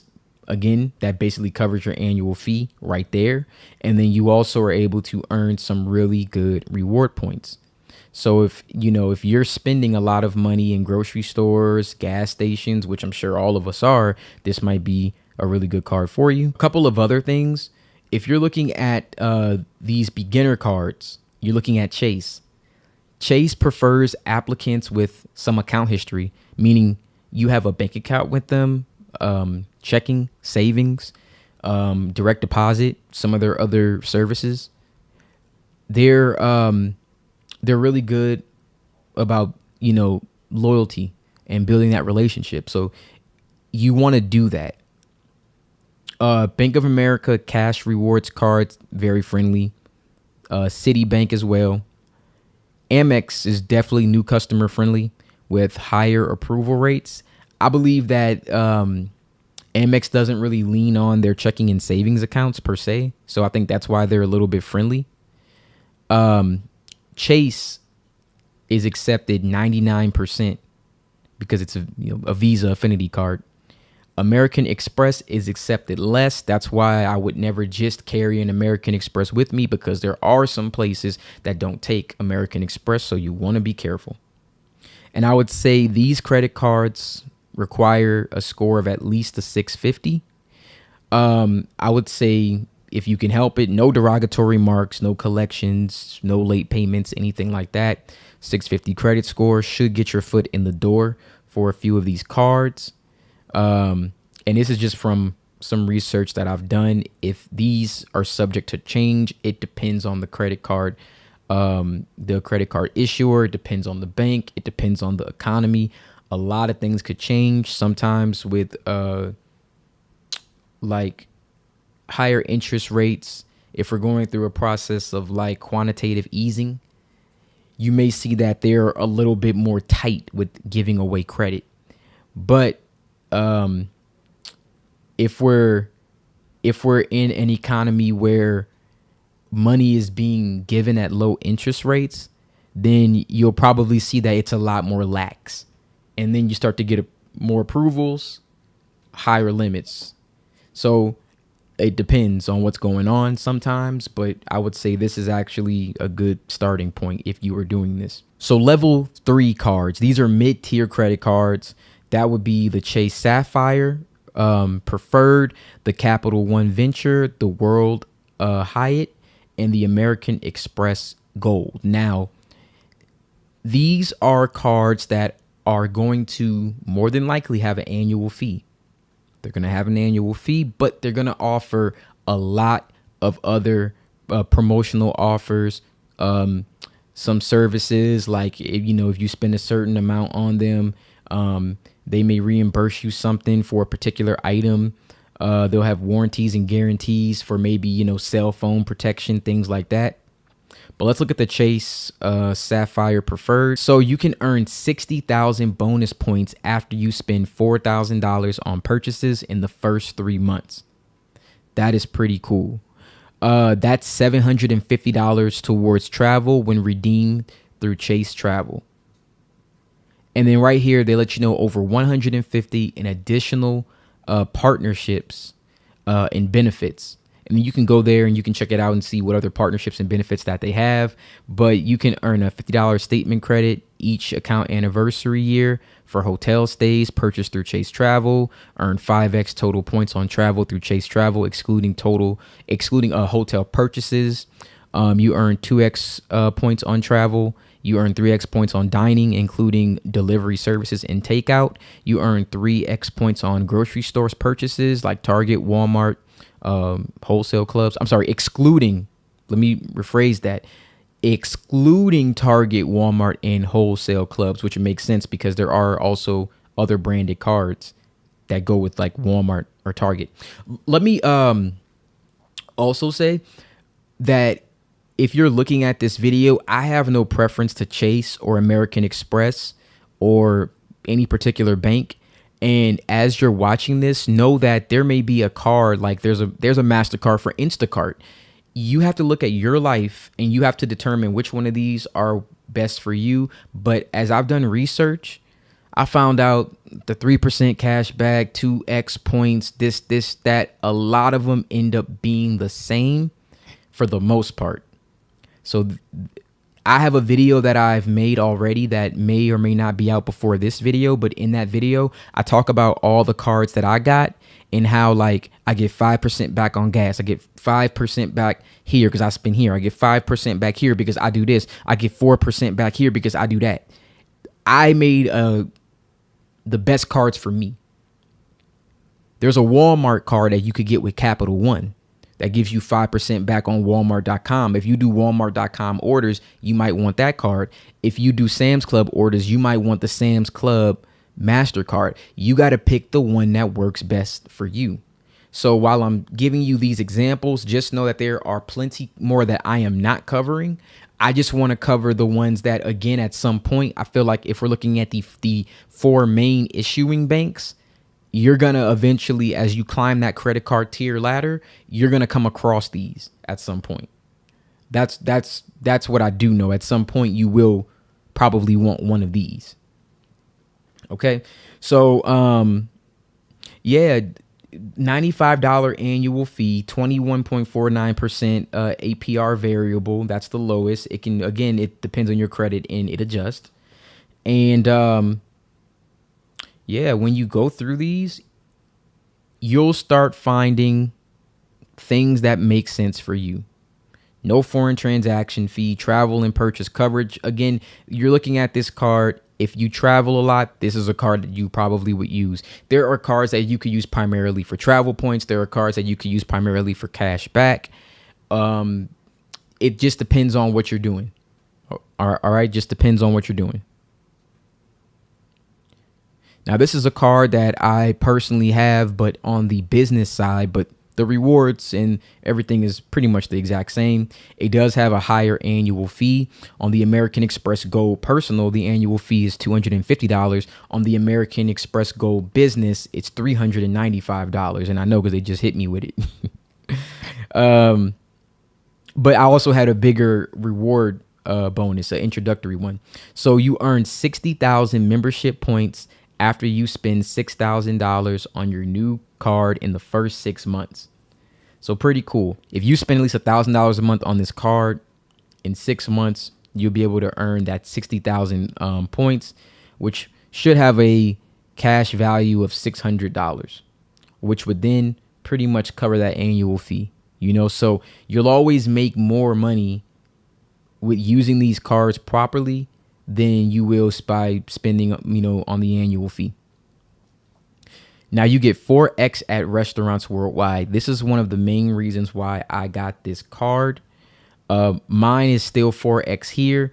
I don't get 4x at grocery stores, but I do have 3x on travel and 1x on all other purchases. This card has a APR for paying over time. Now, for American Express, this is a charge card. And what I mean by that is a charge card doesn't have a revolving balance. It needs to be paid in full on time. But what I've learned is there's a feature called pay over time. Pay over time isn't your credit limit, but it is the amount that they'll allow you to carry over and pay with interest. Now, for the American Express Gold Business that I have, it's $75,000. I can carry over $75,000. I have a spending power of over $50,000. But American Express is a little different. They have flexible limits. They have no limit. There is no limit on this card. You can put in how much you would like to spend on like a single transaction. And I've seen mine go as high as like 50,000 plus thus far. So if I needed to spend that all in one transaction, I can, but we also got to keep in mind who's going to be spending $50,000 on a single transaction if you're a regular everyday person. So that's a business card. This is a personal card. So let's keep it personal. We're spending this at restaurants and grocery stores and flights. I don't think you're going to have a 50K dinner. So spending power may not necessarily matter, but know that there's no credit limit on this card. The credit limit is a flexible one, and you also have pay over time. But with a charge card, you should be paying it in full every single month. You get a $120 dining credit, which if you enroll, you earn up to $10 per statement with an annual savings of $120. You also get $120 in Uber Cash. Get a $100 experience credit with a 2-night minimum stay when you book a hotel through American Express Travel, and no foreign transaction fees, which I used to travel out the country a lot, like almost like once a month for like a year and a half, almost 2 years. So I could tell you that not having a foreign transaction fee is awesome when you go somewhere and you spend it and you see that they're charging you for the currency exchange. Like if you went from the dollar to the peso, or you went from the dollar to the Canadian dollar, or you went from the dollar to the euro, some cards have a fee for that when they have to exchange the currency. Oh, all right, weird. But you don't have to do that on this card. So again, while some of these things seem like small, when you start to do other things, you'll start to notice like, oh, good thing I have that. Like that comes in handy, especially if you travel a lot. And then there's additional services, send and split, card membership fees, additional cards that you can add for others, the year-end summary, which is definitely good if you want to, keep track of things that you can, add to taxes for write-offs. But yeah, pretty good card once we get into that level 3, that mid-tier level. And for these cards, they're going to require probably a 700 credit score. Now, level 4 is going to be the elite tier cards, elite tier credit cards. That's going to be the Chase Sapphire Reserve, the Capital One Venture X, which just like the American Express Gold has no limit. It's a flexible limit, I believe. The American Express Platinum, the Hilton Honors, and let's look at the Chase Sapphire Reserve. So with the Chase Sapphire Reserve, you have a 60,000 bonus point offer after you spend $4,000 of account opening. That's $900 towards travel when you redeem through Chase Travel. And you get 5x points on travel flights, 10x points on hotels and car rentals when you purchase travel through Chase Travel after the first $300 is spent on travel purchases annually. It's pretty cool. APR can range from 22.49% to 29.49% with an annual fee of $550. And then it's $75 for each authorized user. Now, when you're looking at this card, depending on where you are, may or may not make sense for you. But if you travel a lot and you're spending a lot of money on travel, again, the annual fee seems high, right? But you have to look at what benefits you get from it. $1,000 in additional partnership benefit values, 300 annual travel credit, right? More ways to earn 5x points, earn 10x points on hotels. That's a pretty big one.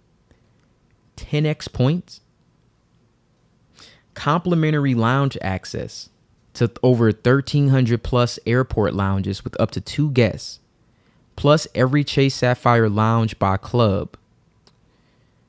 You get global entry. That's a thing that when you travel a lot is really awesome. You can go through global entry is the same thing as TSA pre-check, or the same thing as like clear, where you don't have to do you don't have to stand in line and go walk through you can go through here through the pre-check line. You get through faster. If you travel a lot and you're tired, you're fatigued, you just want to just get to your gate, maybe you're in a hurry, you're in a rush, that pre-check does come in handy, except if you get there too early, because I've noticed in Vegas, even if you have it, if it's like 5 a.m, the pre-check is closed. So it's like, oh, well, if I'm early, then I can't use the pre-check. That's my one gripe. I don't like that, but yeah, I like to get in there early when it's empty, but subsequently, if you get there and it's empty, no TSA pre-check. So 1-to-1 point transfer. You get premium travel benefits, partner benefits, Chase Pay over time. So the same thing that you have, right? Chase Pay over time lets eligible Chase customers break up credit card purchases into budget-friendly payments. There are 2 potential ways to pay over time. After purchase, pay off an eligible purchase you've already made of 100 or more in smaller equal monthly payments. There's at checkout. Chase credit card members may have the option to create a payment plan at checkout on Amazon.com orders totaling $50 or more. So those are just a few other options that you have in mind. There's a spend instantly option. Apply for a card. You can use it the same day, adding it to your Apple Wallet. Purchase coverages. Again, you have the protection of if you have a new purchase, it'll be covered for 120 days against damage or theft up to $10,000 per claim. So think about that. Yes, your annual fee is $550, but if I were to purchase something on my credit card that was $5,000 to $10,000, they'll reimburse me for that thing. That's pretty cool. That's a lot of value. Return protection. You can be reimbursed for eligible items that the store won't take back for 90 days of purchase, up to $500 per item. So if you had something that you wanted to return to a store and they said you're out the 30-day window, you can get reimbursed here. Those are just a couple of things. Extended warranty that, when you start looking at the benefits of something, depending on, again, where you are in your life, these may be really, really good benefits. And as you can see, they have a value already that covers that $550, but only if this is conducive to your lifestyle. Does that make sense?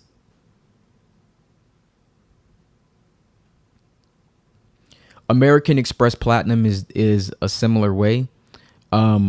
80,000 member rewards after you spend $8,000 on your new card in the first 6 months, 29.49% to 29.24% variable APR, a $695 annual fee, $200 hotel credit, $240 digital entertainment credit, a $155 Walmart Plus credit, global lounge collection. So, a lot of people do love that American Express global lounge entry, $200 airline fee credit per calendar year, $200 Uber Eats cash. So as you can see, $189 Clear Plus, $300 Equinox credit, global dining access, 5x points on flights. 5x on prepaid hotels if you book on Amex Travel, 1x points on everything else. So you're gonna get a lot of benefits with this card, especially travel. It starts to make me wonder, what's the point of the Delta Sky mile cards? I guess if you fly Delta often, then that might be like a really good thing. But yeah. So again, I wanna just make sure that we understand. I'm showing you the elite tier credit cards because I want to make a comparison to the benefits that you get from the card. Now, a lot of the elite tier ones, they usually have these type of benefits: miles, points, rewards, credits, etc. I think as you get higher, they stop doing as much cash back and they do more point and redemption value. But again, the way that I use credit cards, if I were to get cash back, I mean, not cash back, but points or rewards, I just reimburse myself with cash. And then I just pocket that because the way I see it, I'm never going to use anything on my credit card that I wasn't going to already spend. So if I was already going to spend that on a flight or a hotel, but yet I have a credit that covers it, well, guess what? I was going to spend that anyway. I'm taking that money from myself and say, hey, this is going to go over here into our investment pile or our Roth IRA or wherever else, and it's going to make us money. It's not lost. It's not gone. It's not spent. It's right over here. I can open up my phone and see it. It's over there growing. So it's not lost. It's just being moved somewhere where it can grow. Now at this point, if you wanted me to make a video where I go over like different store cards, Apple, Walmart, Costco, Instacart, there's literally a partnership card that could go with everything.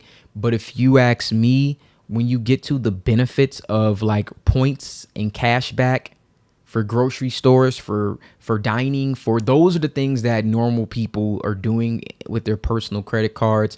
You're paying bills, you're eating out, potentially you might be traveling a few times a year, things of that nature, and now you're being reimbursed for it by using your card responsibly.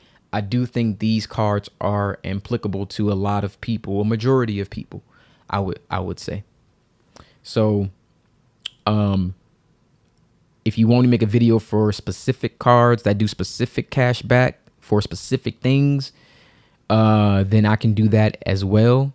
Again, I have another video with how I've been using my cards, and it basically breaks down how I can make anywhere between $5,000 to $7,000 off of my cards per year based off of the plan that I made. So if you're watching this video and that video hasn't come out yet, then I'll probably link it. Maybe I'll link it here. It may not be that you may not see a link right here yet because I haven't put it out yet. But if I did, then I'll link it here so you can watch that. Now, this is just level 5. Level 5 credit cards are normally invitation only credit cards. So you can't apply for them, but you can kind of learn a little bit about them and how maybe you can be qualified to actually get one. But this is a invitation only, and I did the American Express Black. Now, if you're reading a review of the Centurion card from American Express, that's the American Express Black, it's probably not for you. First of all, you can't apply for the card. You need to be invited, and the unique characteristics of the card, also known as the Black Card, both in price perks, are like no other. If you're in the select group that can apply for the card, even if the cost / benefit analysis doesn't make sense, you might get it just because you're one of the elite few who can. And this is just, to me, like just fun, because if you're spending, I'm sure if you're spending a certain amount of money with American Express and you probably have their gold or platinum cards, you could probably get this card. I would say that if you really, I haven't done that much research. If you really wanted to get a card like this, you could, I mean, this is probably like way far, but if you wanted to get a card like this, you could probably read Reddit forums, maybe FICO, my FICO groups. People online have this card and they'll tell you the criteria that they needed. And from that information, you can take it and compile it into a list and say, based off of what I've read, you need to do this if you want to get this card. And I would say this card would be more of a status symbol than anything else. That would be the big thing, is that you can get it. But welcome bonus, they don't have an answer. Annual fee, $5,000. APR, terms. Credit score, excellent. I would say you at least would have to have a 780 to 800, maybe something of that nature, maybe 750. I don't know. I think it's more determined on how much you spend. So pros, it's exclusivity. It's a status symbol. Only a small or handful of people can obtain this. Membership rewards are versatile and easy to redeem. There's concierge service that goes beyond the norm. Perks that could help negate the fees. It's invite only. It's a hefty invitation fee. Ultra high annual fee required for authorized users. No bonus categories. So they really don't have that much information on here. There's an exclusive retail benefit including up to $250 per quarter in Saks Fifth Avenue credits. You get $250 to spend at Saks Fifth every quarter. So that's what possibly a great value for you if you shop at Saks Fifth. If you shop at Saks Fifth very often. Complimentary elevation to elite status levels at several of the world's largest travel brands, including the IHG Platinum Elite, Hilton Honors, Diamond, so on and so forth. So I just wanted to just give that just as a for fun example of something that you could probably get if you get to the very, very, very, very top of the 1%. And then you can say that I watched Steven's video and I watched that, and then I got the American Express Black Card, and then just shout me out because you're probably a decamillionaire, about to be a billionaire. So just remember me. All right, bonus level. This is just bonus, but I'm not going to go into it because I already made a video about this. This is my bag. Bonus level is business credit cards, Amex Gold Business, Amex Platinum Business, Chink Business Inc. I like this because, one, it doesn't show up on your personal credit. It doesn't affect your utilization. If you know about the Chase 524 rule, you can only have 5 credit card products in 24 months. This isn't affected by that rule. I have 2 of the credit cards already on this list. I have the Amex Gold Business. I also have the Chase Business Inc. card, which gives you 5% cash back on like your phone bill, internet cable, that type of stuff. Love that. I'm literally gonna use the card really probably to pay that type of bill, get the cash back on there. I think that's great. Good reward, 0% APR for 12 months on that one. Amex Gold right now, my favorite card, I would have to say. Definitely love that card. I was looking for my wallet, but it's okay, I can't find it. Yeah. So to me, these are just bonuses because you can have these in conjunction with the personal credit cards, but they're like phantom cards. They don't show up here. You get higher limits for them. I think that the business ones are the way to go. So just know that I feel like if you look at like the high tier, I feel like there's that high tier, there's that elite, and right there somewhere floating in the middle is business credit cards. That's like where I see business credit cards. It's right there on the side. It's that level that you didn't even know that you could get to. Only a few of us knew about that one. But I'm just joking. Just wanted to just throw that in there just so that you're aware. Again, I do have that other video where I talk about the business credit cards and how I'm using them. But yeah, I really do like business credit cards probably more than any other personal. Now, if you apply for any of these credit cards that you've seen on this list, I just wanted to give you some information on reconsideration. If you're denied, I would call. Sometimes your denial is systematic based off of something that, you know, maybe it was a certain criteria. Like, for example, the Chase 524 rule, it shouldn't count if you're an authorized user on a card because technically it's not your card. Sometimes with their system, they'll look at that and say, oh, he's past that. You can call, have a real person manually review your application. Now, if you have a low credit score, this may not help you. So I just want to make that clear. If you have a low credit score that doesn't meet the requirements, then this probably won't help you. But if you meet the requirements, but something like that were to happen, like with that rule, or maybe, you know, maybe you had a little higher utilization that month because you didn't pay the card down to like 5%, whatever the case may be, call the reconsideration line if it makes sense for you. Now, Chase, It's 1-800-945-2006. Press 0. Bank of America, 1-866-422-8089. American Express, 1-877-399-3083. Citibank, 1-888-201-4523. Just a couple of different options there on case. So just know that if you were denied and it didn't make sense, you have an option. The reconsideration line does work. I know. I've worked for a few banks. I've had to transfer people to the reconsideration line. Excuse me. Sat in on the calls. They've been approved. So it does work. It does work. Again, if you don't qualify as far as credit score, it's not going to work. Or sometimes derogatory marks, things like that, charge-offs may not work for you, even if you have a high credit score. Because I've had when I was in the low 700s with one single charge-off, I still couldn't get approved for anything. So just know that it weighs heavy. Not all the time, but weighs heavy. All right. A couple of tips for your money in choice categories.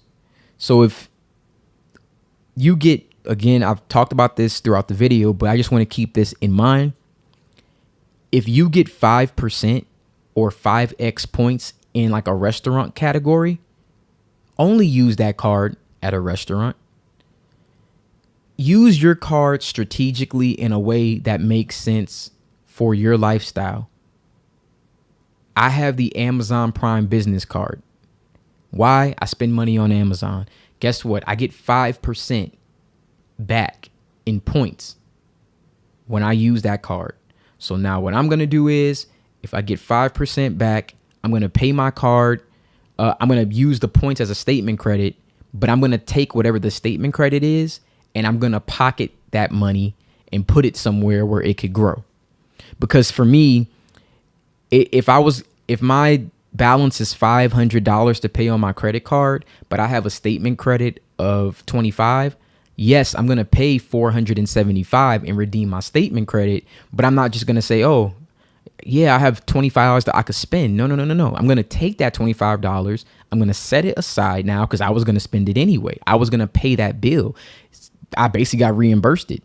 I'm going to take it now and I'm going to put it somewhere where it could grow. And I did the same thing for me, for my girlfriend, so that way she can spend money on the card too. So we just are going to rack up nothing but cash back, and she's going to do the same thing. Whatever you spend, statement credit, give me that cash back. We're going to sit it here and we're going to use this for investments.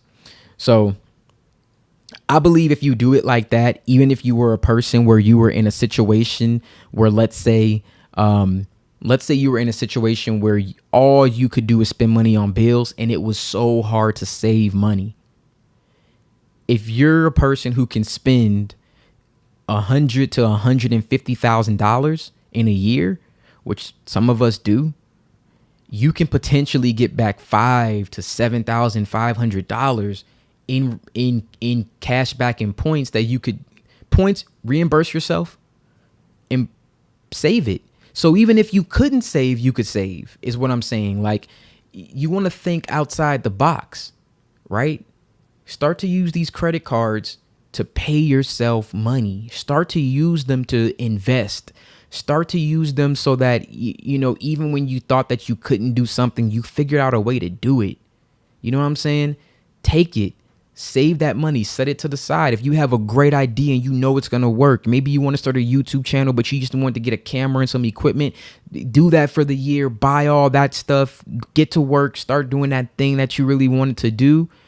But just, use it responsibly. Use it responsibly. I think that is all I have for you guys. This was a much longer video than what I intended for it to actually be. I hope this information was useful. I do hope that at the very least, it possibly changed your outlook, your perception of credit. Maybe now credit doesn't look so scary. Maybe it looks exciting now. Maybe it looks like something that you realize you can turn it into an asset instead of a liability. That is my hope for this video. I really, truly, truly, truly, at the bottom of my heart, hope that this gave you perspective. I truly, truly hope, if anything, that's the one thing that it did. And that would be, if this gave one person perspective, then this was worth it. I did my job, and I'm happy with that. I'm very, very happy with that. So with that being said, I released my no PG, no credit check Verizon phone line video yesterday. In that video, I mentioned people were talking about, I mentioned I could make other videos on like trading stock, teaching you how to do that, because I did that for a lot of years. ETFs, because I've been really big in the ETFs. Like a lot of these points that I'm getting, or a lot of the cash back I'm getting, they're going into my investment account, my investment brokerage account, or they're going into IRA. IRA maxes out at 6,000. So I'm like, 6,000. I want to do more than that. So I could do it all. And it's really cool to know that for money I was gonna spend anyway, I could max out my IRA, and I could also invest into my brokerage account with additional money. So it's just pretty awesome knowing that I have all these different options of doing things. And if that would interest you, again, this is a video more on the personal side, not for people that are, well, this could benefit everyone, whether you have a business or not. This can benefit you, but it was more for the personal side, the person who may not necessarily, they may not care about business credit. I've talked to a lot of people. When I do my one-on-one coachings, I like to ask people, what is their intention once their credit is repaired, once it's in an excellent status? What are they going to do? A lot of people are just looking to buy a home. So I may get into some content about first-time home purchases. So I may have to start doing research and digging into that. And that might be very beneficial for a lot of people. It might help a lot. So continue to comment and leave your suggestions here. If you have a new credit card that you just got and you apply for it, leave a comment with the rewards or the points or something. I like to make these videos hubs for information. So if people come to this video and they watch this video, I want them to be able to jump right into the comments, and I want there to be conversations, not just me, but everyone conversing about how we can help each other. So please make this channel, make each of these videos like little chat rooms. I want them to be hubs for education, for knowledge, for growth. That's what I really want. Make this a central location to gain information. Make this a resource for people. We did good work today. That's what it's about. We did good work. We did good work. I appreciate you for allowing me to do good work. Thank you so much. You have a great day. Welcome back to Success with Steven. Today, I'm making a video on a comment that suggested that we discuss this, and it's how to pay your credit card bill. And I'm going to try to give the simplest explanation that I can, just so that it's very easy to understand. So welcome back. I'm Steven Smith, and in this channel, we discuss finance tips, business strategies, and anything to help improve your financial literacy. One of the most important things that you definitely want to understand is your credit card bill, how that works, how your statement cycle date actually works, and the difference between your cycle close date, your billing due date, and everything in between. So we're going to jump into first talking about the breakdown of each of the important dates, and then I'm going to give you a easy to follow diagram, and then we'll take a look at one of my statements. All right, so let's get right into it. The first thing that we're going to discuss is your statement cycle. And again, we're going to make this very easy to explain, and watch all the way until the end, and it should make sense. So a credit card statement cycle is around a 1 month period. When you look at your credit card statement, it may be 28 days, 29, 30. It kind of ranges, but it's somewhere around 1 month. In between this period, you'll have your start date and then you'll have your close date. Your new transactions during this time will impact your next credit card bill.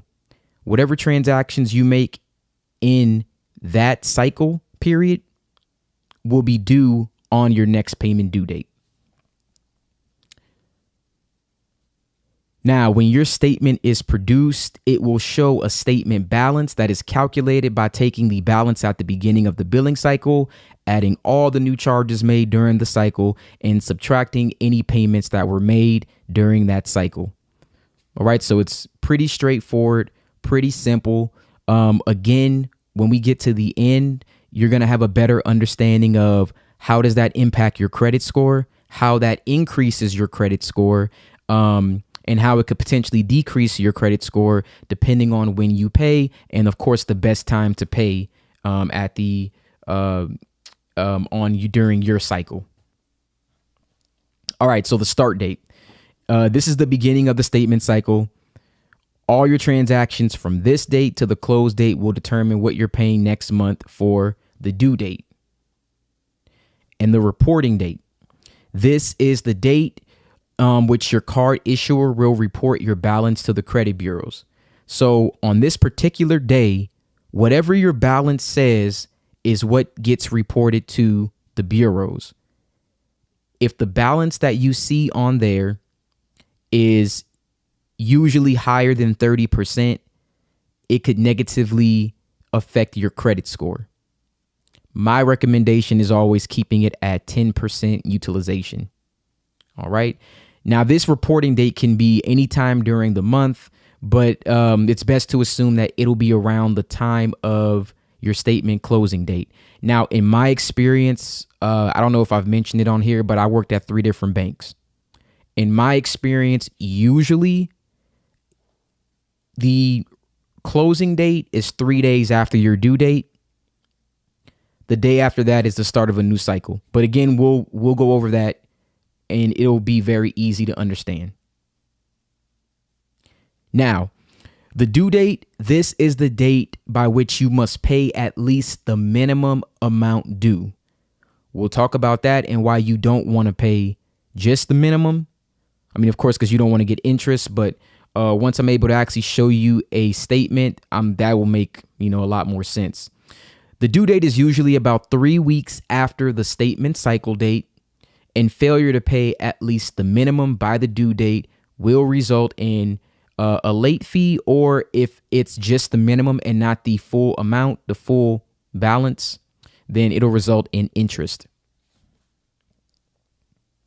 All right, so this is the example that I wanted to give. It's going to be very, very basic, and it should be pretty easy to understand. So I took these exact same dates from my actual statement cycle on one of my credit cards. Now, the start date for my credit card is March 19th, 2024. That is the beginning of my statement cycle. Whatever I spend from March 19th, 2024 to February 18th, 2024, whatever I spend in that period will then be due on May 15th, 2024. So check this out. At the end of your statement cycle date, whatever balance you have currently gets reported to the credit bureaus, and it becomes the balance you need to pay on the next due date. So let's use this for example. If I wanted to make sure that I always used 10% or less on my credit card, and let's use a real example. This credit card has a limit of $2,000, right? Okay. Well, let's take $2,000. It doesn't matter what I spent from March 19th to March 18th. What I know is before this cycle date closes on the 18th, I need to only have 200 because that's 10% of 2,000 or less than that. So let's say from March 19th to April the 17th, let's say I spent $1,800. On the 17th of April, I'm going to make sure that I pay $1,600 because that's going to leave me with $200. So on April 18th, that's my last statement cycle date. That's the closing date. Whatever balance I have on the 19th of April, which will be a new cycle date, that's the balance that they're going to report to the credit bureaus. Like they're going to take a snapshot of that. That's the reporting amount. And then that's going to be due for me to pay on May 15th, 2024. Hopefully that makes sense and it sounds really, really easy. So everyone's credit card is different. For this particular credit card, if I pay in the same day, I just transfer funds to my credit card, the payment hits immediately. Now for your credit card, you'll know how it works. Some of them you pay, it takes like 5 days for that to actually affect the balance. If you know that's your credit card, make sure you will pay it 5 days prior to the cycle close date. That way you can get that 10% or less reporting. So I'm going to give you an example of what I do. When my new cycle date starts on the 19th of every month, I just use my credit card like normal. And let's say maybe 2 weeks later, I just pay it in full. I just pay it. Whatever I've spent, or I pay it at the end of each week. I might just pay it at the end of each week. I've been using my card for the last 7 days. I pay it. By the time I get to the end of my cycle date, I already know I've been paying on my card. I've been using it. I paid whatever was due on the last due date, of course, because if I had just $200 or less left, whatever I paid on that card automatically goes to the balance that I owe. So I don't have to worry about that or getting interest. Cool. I make sure that no matter what, on the 17th, it gets paid down to $200 or less. That's how I'm always going to be at 10% or less. And as I use it and as I pay it, I'll always pay the previous balance. So I'll never get interest either. That is the way that you can perfectly pay your credit card and you'll never get interest. And you'll always have 10% or less for your utilization, which will give you the highest credit score possible. And to the credit bureaus, it'll look like you pay your bill on time and you always use way less than what's available to you, which shows that you're a responsible individual when it comes to money management. Now, some people will probably ask, because I know if you're watching this video, this must not be common knowledge to you. Why don't you pay the balance in full? The reason why we don't pay the balance in full is because if you were to pay the entire amount and you let that report to the credit bureaus, that just looks like inactivity. I'm going to give you an example because, like I said, I've worked at 3 different banks. There were a lot of seniors who would have auto pay for their credit card where throughout the year, it would just look like they never had a balance because they would always pay it before the statement cycle date closed. So it would always be zero. They would then call and they would want to know, why was my credit card account automatically closed? Or why did my credit card limit get reduced? Then I have to go into their notes, read it, come to find out, it looked like their card was not being used. Banks only have so much money to lend. If you have a $20,000 limit and you're reporting a zero balance every single month, you know what they're going to do? They're going to drop your limit down to $5,000 because you weren't using it anyway. Why? You have no activity that ever reports. Or on the other end, if you don't use it at all, they're going to send you a correspondence saying this card's never being used. We're going to close your account because there's no point in having a credit card open that doesn't have any activity at all. And if they don't at least spend something within that time frame and let it report, they will close your entire credit card account. I've seen it a bunch of times and I've talked to a lot of angry clients when that happened. So those are 2 important reasons why you want to make sure that you let a balance report, and you want to make sure that, of course, if you have no activity, That's not going to help your credit score. So you always want to make sure that you have something reporting. That way you can get the maximum amount of points for low utilization. That way you can keep your credit limit and you don't get your account closed. And the most important thing, again, most people are afraid of interest. If you understand how your statement cycle date works, you'll never pay interest. Anything that you spend in this date between March 19th and April 18th is not due until May 15th. And if you have $200 or less, if you make your payment weekly, it always goes to the previous balance first. So technically, by you making a payment, even if you have new transactions, those transactions aren't due until June the 15th. So when you spend $300 and you pay $300, that first $200 goes towards what was going to be due on May 15th. You'll never get interest. And I hope that makes sense to people. Because again, I used to have to explain this a lot on the phone. So I know that it would be very confusing. But the best day to pay your credit card, in my opinion, will at least be 3 to 5 days before the statement cycle close date.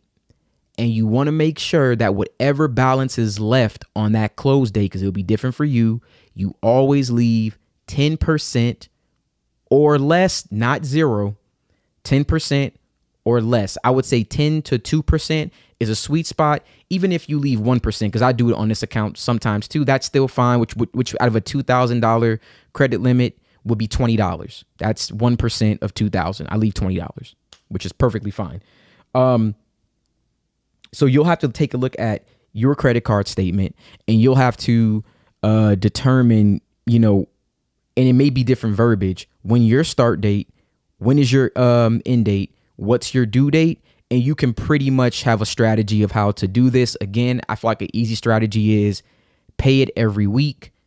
After you've used the card, buy what you need for the week, pay it. That way you don't overspend. And then make sure on the due date, on the closing statement cycle date, depending on your credit card, because everybody's credit card is different. Just make sure that you know that some credit cards don't adjust the payment when you pay in the same day. Some take a few days. That's why I'm saying 3 to 5. For me, I just pay on the 17th.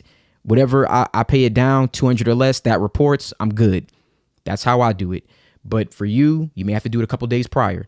But this to me is the easiest breakdown for you to understand exactly how statement cycles work. And now I'm going to actually pull up the actual statement that goes with this account. Now, as you can see, this is a Navy Federal Cash Rewards Visa card. And it lets you know right here, the minimum payment due is $20. I want to make sure that we don't get that confused. The new balance is $194. That's what I need to pay in full to not have interest. $20 is the minimum payment. That's the least amount you have to pay so that you don't get a late payment or get a late reporting. Okay? But it lets you know if we do not receive your minimum payment by the date listed above, you may have a $20 late fee and your APRs may be increased up to the penalty, which is an APR of 18%. They also give you a warning, minimum payment warning. If you make only the minimum payment each period, you will pay more in interest and it will take you longer to pay off your balance. For example, if you make no additional charges using this card and each month you pay $20, you will pay off the balance shown on this statement in about 11 months. And you will end up paying an estimated total of $211. So if you were only paying the minimum payment every single month on a small balance like $194, it would take you almost a year to pay it off. And not only that, you would pay over 100%, which means I would pay more than I actually had for my balance. So that's just a really small example of why you need to be cognizant of not just making minimum payments and why credit cards in particular have really, really, really high interest rates. So that's just for 194. you could only imagine what it would be if you had like $10,000. That's why sometimes people get in the credit card debt and it's hard to get out of it because they don't understand how something as simple as 18% and only paying the minimum payment can be that costly. That is a lot. So, let's keep that in mind. Now, I intentionally did this. This wasn't a mistake on my part. I am trying to get my credit limit increased on this card to eventually around 50,000. Now, one of the ways that you can get a credit limit increase, and this is, again, I've worked at banks, so I'm not saying it's the same for everybody. This is just what I've learned. Okay. If you end up letting the maximum balance report, but you pay it in full, when you go to ask for a credit limit increase, in my experience, you're more likely to get a credit limit increase because it shows that it'll show that you basically almost use the maximum of your card, but then you paid it all off. So then naturally for banks, they're going to be thinking, okay, if he can pay the full amount of this credit limit and it's always, like almost hitting the limit, we can increase that credit score. Now that can be a double-edged sword sometimes, but from my experience, when I've had people who have almost used their full credit card limit and they keep paying it off in full, if they did ask for another one and got denied, they could then talk to an underwriting team that can take a look at their profile, and they might be able to do a manual limit increase because they could say, hey, every month I use the entire $2,000 balance. And as you can see, for the last 6 months, I paid it in full. I would just like to get it increased to 10,000 so that I wouldn't use it. Excuse me. Now, that strategy may not work for everybody, but I've seen people do it at the banks that I've worked at. It works sometimes. I'm not saying you should do that. I'm just saying that it works. Another strategy is to make multiple payments to show that, man, I keep using this card and I keep having to pay it. Like if you made 6 or 7 payments in one statement cycle, that's also going to tell them, oh, they might need more limit because they keep making so many payments because they keep almost hitting the limit. Either one is good, and you could the other one, you can also, maintain good utilization. Another thing I want to make mention of is because some people, they may leave a comment like, yeah, but then that's going to ruin your utilization and it's going to bring your score down if you do that. Here's the thing. Your credit score only matters when you need to apply for something. If I'm not applying for something or I need something, it doesn't matter. Like your credit score is a tool. All this stuff is just a tool. You don't have to maintain a good high credit score all the time. I could do this strategy and next month I pay it off. I'm back to a 750. It doesn't matter. It really doesn't. I could do it's utilization can change in a cycle. If I use 100% of my credit card, I'll drop by 50 points. Okay. Next month I pay it like this, 10%. It goes up by 50 points. It doesn't matter. It's again, these are all tools. When I need my credit score to be high, I'll make it high. If I don't need it, it doesn't matter at the time. Just to think about that, because again, it doesn't have to always be, it doesn't matter. These are just tools. These are all just tools. So I had a previous balance of $1,991.47.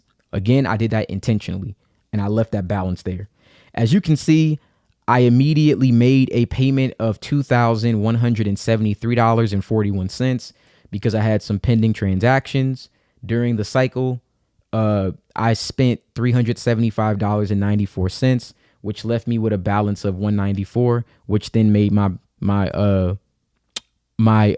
utilization. It made it like 9%, right around there, like closer to 10, and that was it. And then my score just goes back up.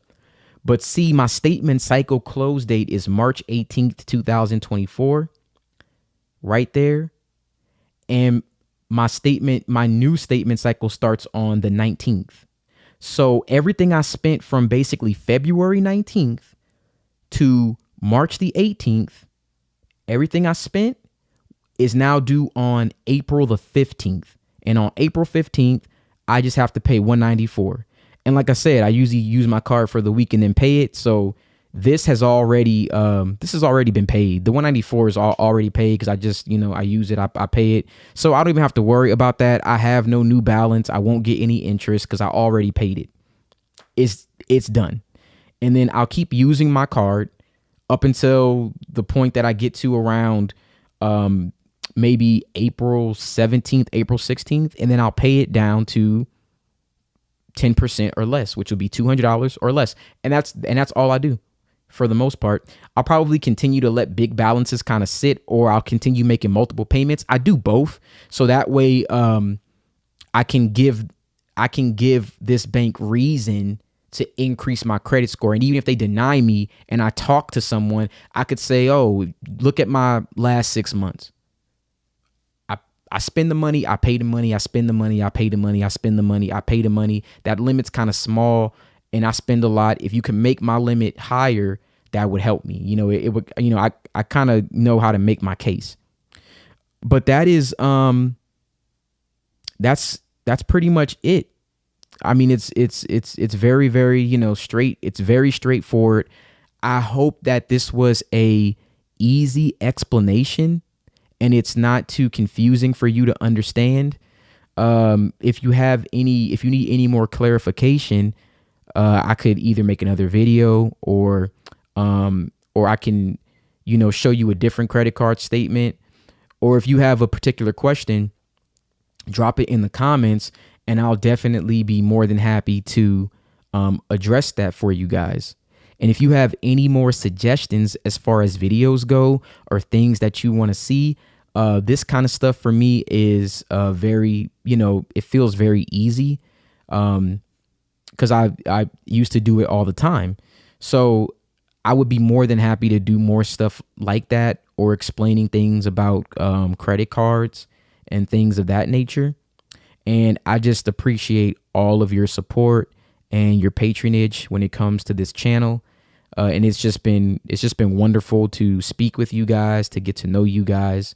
And I have a few more videos coming out where I'm going to also be, giving more information about charge-offs and different ways to come at those. I think I have some really good videos that are going to be really good food for thought. I think it's going to really, really help a lot of people because I'm going to be presenting things that I don't think have ever been talked about, but are different things that you can do to get this stuff removed. And then, like I said, probably starting in the next couple of weeks, I can get back into business credit. And we'll start looking at that. And, for my people who care about that, to get you guys funding. And I want to, another thing, I really want to do a video soon on why business credit cards are literally the ultimate type of credit card and they're way better than personal. So even if you didn't want to have a business, having business creded cards are so much better than having personal credit cards. They are so much better. And I think that's very understated. They're not understated because there's people who definitely talked about it on YouTube, but on this channel, I think maybe I understated it. I don't think I've really shown people how if you have a good credit score, you should have maybe 3 good personal credit cards, but the rest of your credit cards should be business credit cards. So, if that's a video that would interest you or you would like to understand why that's important, then I'll definitely be willing to make that. But if there are any other type of videos that you would like, please email me with those ideas. You can leave it in the comments. I think comments are the easiest way for me to understand. Also, if you leave a comment after I respond to it, I just realized this, and you respond again, YouTube doesn't notify me from a second response. So if you said something and then I didn't respond, I probably didn't even see it. I actually have to go look for it. Once you say one thing and I respond, I actually have to go into the YouTube app and search for your response in order to see it. I don't see it. So if I didn't respond to your second question, that's the reason why. Or if there was a lag, that's the reason why. So just be patient with me and I'll get to any questions or concerns that you have, as soon as I can. Now what I've been doing is like every couple of hours, I'll just go right to a video and I'll search through the comments and I'll look for anything that wasn't, that wasn't responded to. And I just will try to go through most of the videos and then take a look. But I'm going to try to figure out how to fix that. If it's if there's actually a fix for it, or I'll try to figure out what I can do to make sure that I'm being notified of all the responses that you guys have. But again, thank you for everything. I won't keep you anymore. You guys have a wonderful day. Welcome back to Success with Steven. My name is Steven Smith. On this channel, we talk about all things financial literacy. And today we're going to be talking about 6 trade lines that can instantly boost your credit score. I received an email this morning from someone that I have been doing one-on-one coachings with, and they let me know that everything was completely off of their credit report. It was completely clean, which was amazing. That was great to hear. And he was surprised that his credit score was still so low. So he sent me a screenshot of his credit profile, and it wasn't really any information on there. I have given a lot of tools and resources to remove a lot of derogatory information, but even if you remove derogatory information, you need to have positive payment history and you need to have positive trade lines and accounts in order for your score to actually rise. You have to actively be paying on debt in order to have a good credit score. An easy way to actively pay on debt, and when we don't have maybe, let's say, the credit worthiness to get a lot of accounts approved, are going to be trade lines. And I used all of the trade lines that I'm going to be talking about in this video, and I've made videos previously on all of these trade lines. So I sent each video separately. I wanted to just combine it into one, and now you'll have a video that's going to give you the 6 best trade lines that I recommend that I've used to help improve my credit score. The way that I use these trade lines, I had a low credit score, really, really, really low. Once you get rid of derogatory information, you'll notice an increase. But I had a low credit score, probably in like the 480 range. These helped me quickly get to a 580, and then eventually in a few months with removing some information, a 620, then a little bit later, a 650, 680. And then right around that 680 range, I had to remove derogatory information to get to the 700s and beyond that. So this will definitely help a lot of people. Most of the information didn't change. A few things changed. So I wanted to go over a couple of things. Then I'm also going to attach the other videos to this video so you can refer back down to them. So right now, if you are actively repairing your credit, I would add these trade lines if you have not had them. If you're just building credit for the first time and you've never had any accounts, these are also good. All of them do not require a credit check. There's no credit check. There's no hard inquiry. These are just help you build positive payment history so then you can get approved for other things like a quick, easy credit card that you could get, maybe something with Capital One, maybe something with Bank of America, Wells Fargo, just to get your next starter card and then move on from there to start getting other things. So it's just the stepping stone to building a nice, thicker profile to then getting the accounts that you actually want, to then building a relationship and then doing whatever it is that you need to do with good credit. So the first one that I'm looking at now is going to be Ava. 74% of Ava members see a credit score improvement in less than 7 days. I have a video that talks all about this. I'm not going to go into detail about it.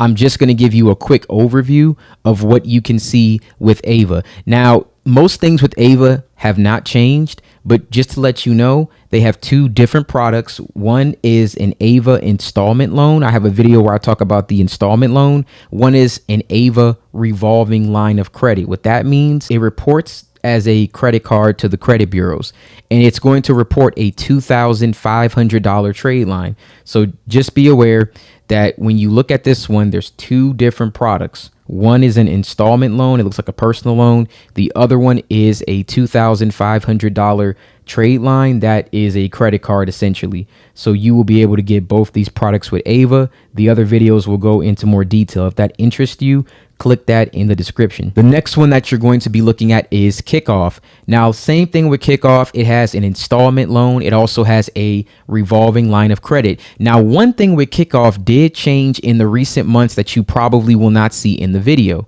Now, Kickoff Basics, it's $5 and reports as a $750 trade line. There's also one for $2,500. Recently, they had a new one for $3,500. That's $35 per month. So just between this trade line and the other one, you can basically have access to around $6,000 worth of trade line. So if your utilization is bad, just by getting both of these, you can add $6,000 of trade line to reduce your utilization. That's 35% of your credit score. This can literally make somebody's credit score improving 50 points seemingly overnight.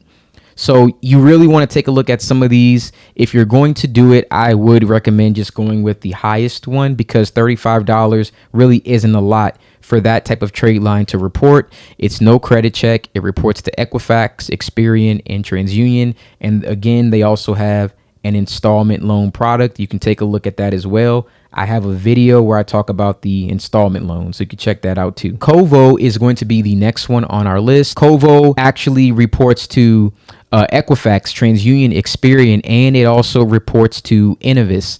And I'm going to explain in the video how it works, but just really briefly. One, you build installment credit. It's $10 per month for 24 months, reports to all 4 credit bureaus.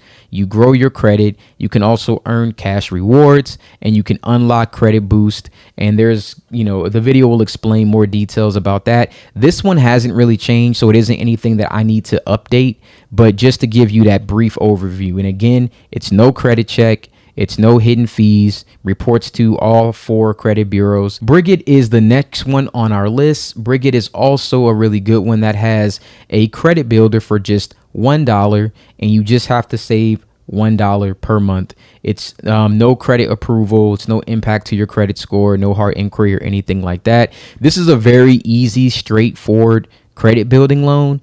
It's good. It'll help you have diversity and good credit mix, because you don't just want all revolving lines. You really do want a mix of everything. Next one we're looking at is Grow Credit. Now, this will help you build credit using your subscriptions. It's very similar to Experian Boost, if you've ever used that, except for now you can use that with other credit bureaus. If you've seen how good Experian Boost is, it's helped me while I was trying to repair my credit, especially on the Experian side. And that's the reason why my Experian credit score was always higher than all the other ones. But now using this, you can see a similar effect for TransUnion as well as Equifax. The last one on our list is going to be StellarFi, which is very similar to what we just saw with Grow Credit. Now, StellarFi will actually report bills that you can use, but these bills don't just have to be subscriptions. The one thing I like about StellarFi the most is that you can actually report your rent.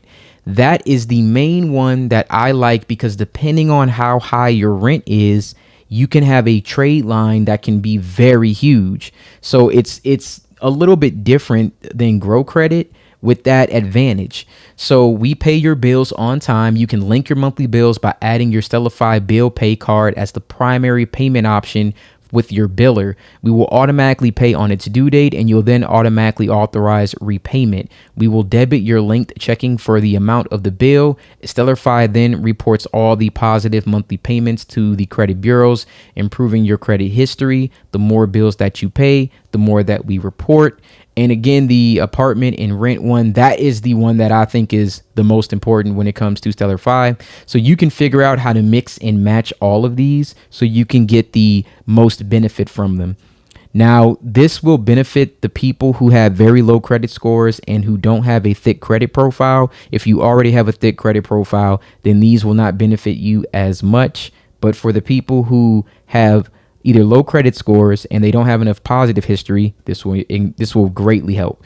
If you have a thin credit profile and you need to start building and you don't want to have a bunch of hard inquiries on your credit report, this will help you. All right. So again, check the description.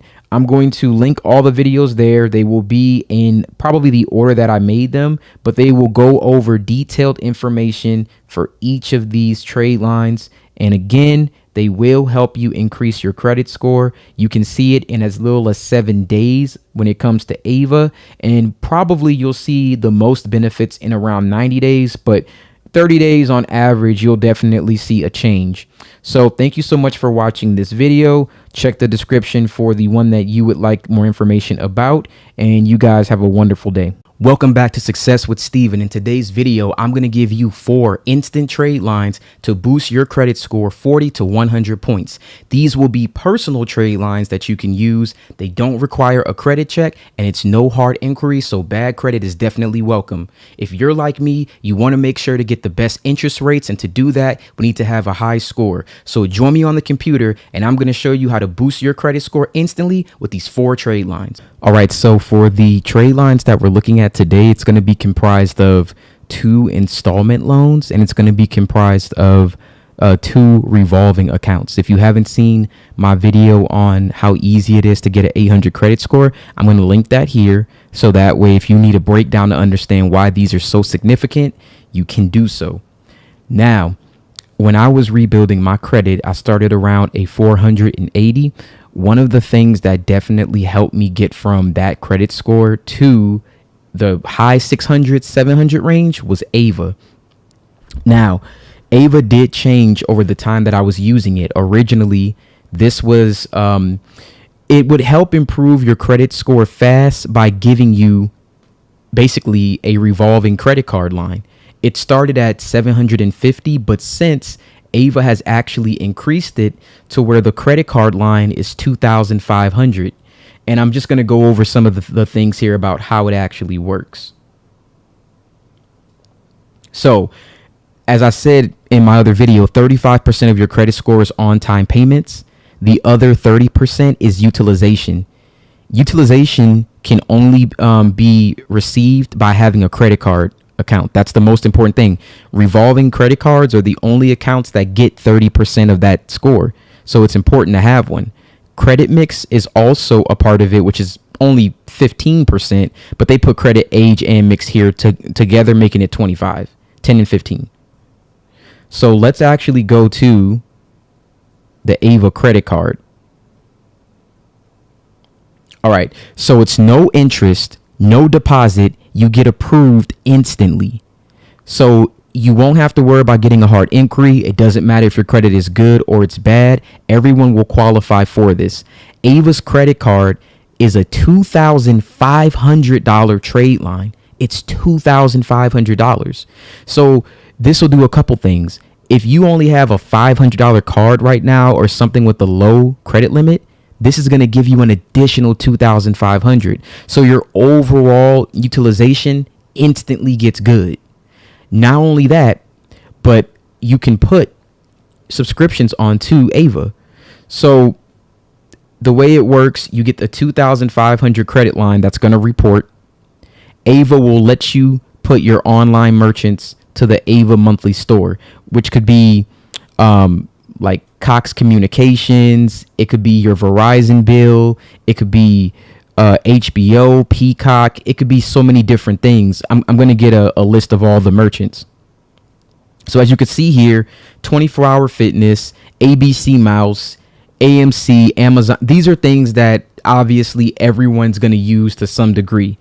You can link them to your Ava card and you could pay them. It'll report a 2,500 credit line, but show you're using less than 10% of that credit line every single month.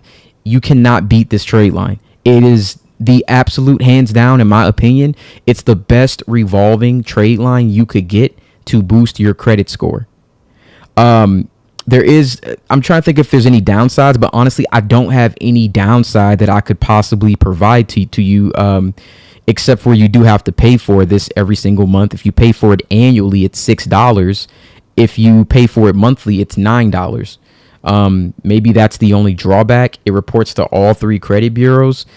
The limit that you get to spend on the Ava card is contingent upon what they provide for you. So what do I mean by that? When you have your Ava account, you get a credit limit of $2,500, but you don't get access to that credit limit.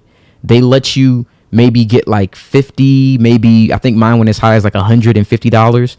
and you can link up all of your reoccurring merchants that they had on the list, and you can add them on there to pay with the Ava card like it's a regular card, but only up to that limit. It can't exceed that. That way it keeps your utilization perfect. It could never be less than 10%. It actually can never, it's actually going to be lower than that, but it could basically, it's fail proof. You cannot fail as long as you're paying this on time and you're paying your monthly fee, which makes it very, very, very, very easy. The other part of Ava, because remember I told you it's going to be 4 different trade lines. Ava also has something called Ava Save and Build. It's an installment loan. Again, instant approval, no hard inquiry. Why is this important? In my video that I did prior, I told you a big part of your score is on-time payments. The other part is utilization. The other part is credit mix and then age. These accounts basically hit 4 out of the 5 primary targets. With this one, you're going to get not only a credit card that's revolving with a high limit, you're also going to get an installment loan that you could pay into every single month. So you could set aside up to $30 per month. I believe I set aside $21. And at the end of it, I think it was $252. And it's for 1 year. You get to keep that money. That money comes back. So you're going to deposit that automatically every single month from your bank account. And it's going to look like you're paying off a loan monthly. That is going to greatly increase your score. You're going to build credit quickly. And this says on average, you can go about 45 points. I would definitely agree with that. That is about the average that you're going to see. And then after completing your 12 months of payments, you get all the money back. The 252 goes right back into your account and you cash out. I've done it. It goes right back and you can start a new one if you would like. So we can go to maybe some of the frequently asked questions. We already know how it's going to build. We already know why it exists. A little bit more on the save and build. So save and build, you put $30 into your wallet every month, 21 to 30. It may have changed now, but I still do 21. And we report each of those payments to the credit bureaus as a successful on-time payment towards a loan. This will boost your score. And after 12 months, you get all the money back. It's a win-win. And it really is a win-win. There really is no bad thing, I think, that comes from this. It can only help you. Now, pricing. Annually, again, it's $6 if you pay for the year. So you can save money by doing that. Or you can go monthly and you could pay $9 per month. I recommend paying the $6, but if you don't want to, then you can pay the $9. If you pay the $6, getting 45, 50 point increase will cost you $72 for the year. And that's it. I don't think that you could beat that in any way. I mean, Ava card, no minimum score, no deposit, no interest, 2,500 credit card reporting. Your score improvement is usually within 30 days. It's high. I mean, you really can't beat that. It really does everything that it says that it's doing. And for the savings builder, so it looks like it says monthly. So $30 might be the standard now. It's $30 for 12 months. You get the money back within 12 months. So, of course, besides the merchants that you link to Ava and besides the $30, because technically if you link the merchants, you're going to be paying that. But those were bills you're going to pay regardless, right? They were your bills. And the $30, you will get that back. But if you want to count it and you were paying technically into $39, it's $39 a month. Maybe see out of your account $468 in a year if you do the $9 one monthly, but you're going to get 360 of that back automatically. So I mean, I really don't see the downside. I think the most it'll cost you is $103 if you go the $9 route, $108. That's the most that this will cost you to have a 2,500 credit card report to your credit and to also have an installment loan to get a good credit mix and to get some credit age. You can't beat it. All right.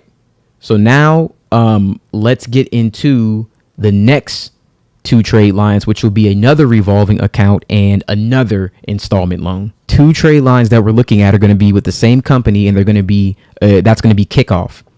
Now, with Kickoff, you get another $2,500 credit limit.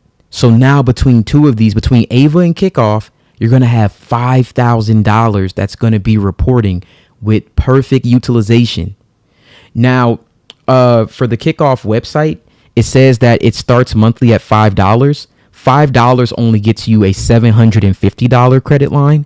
There's another plan called the Premium for $20.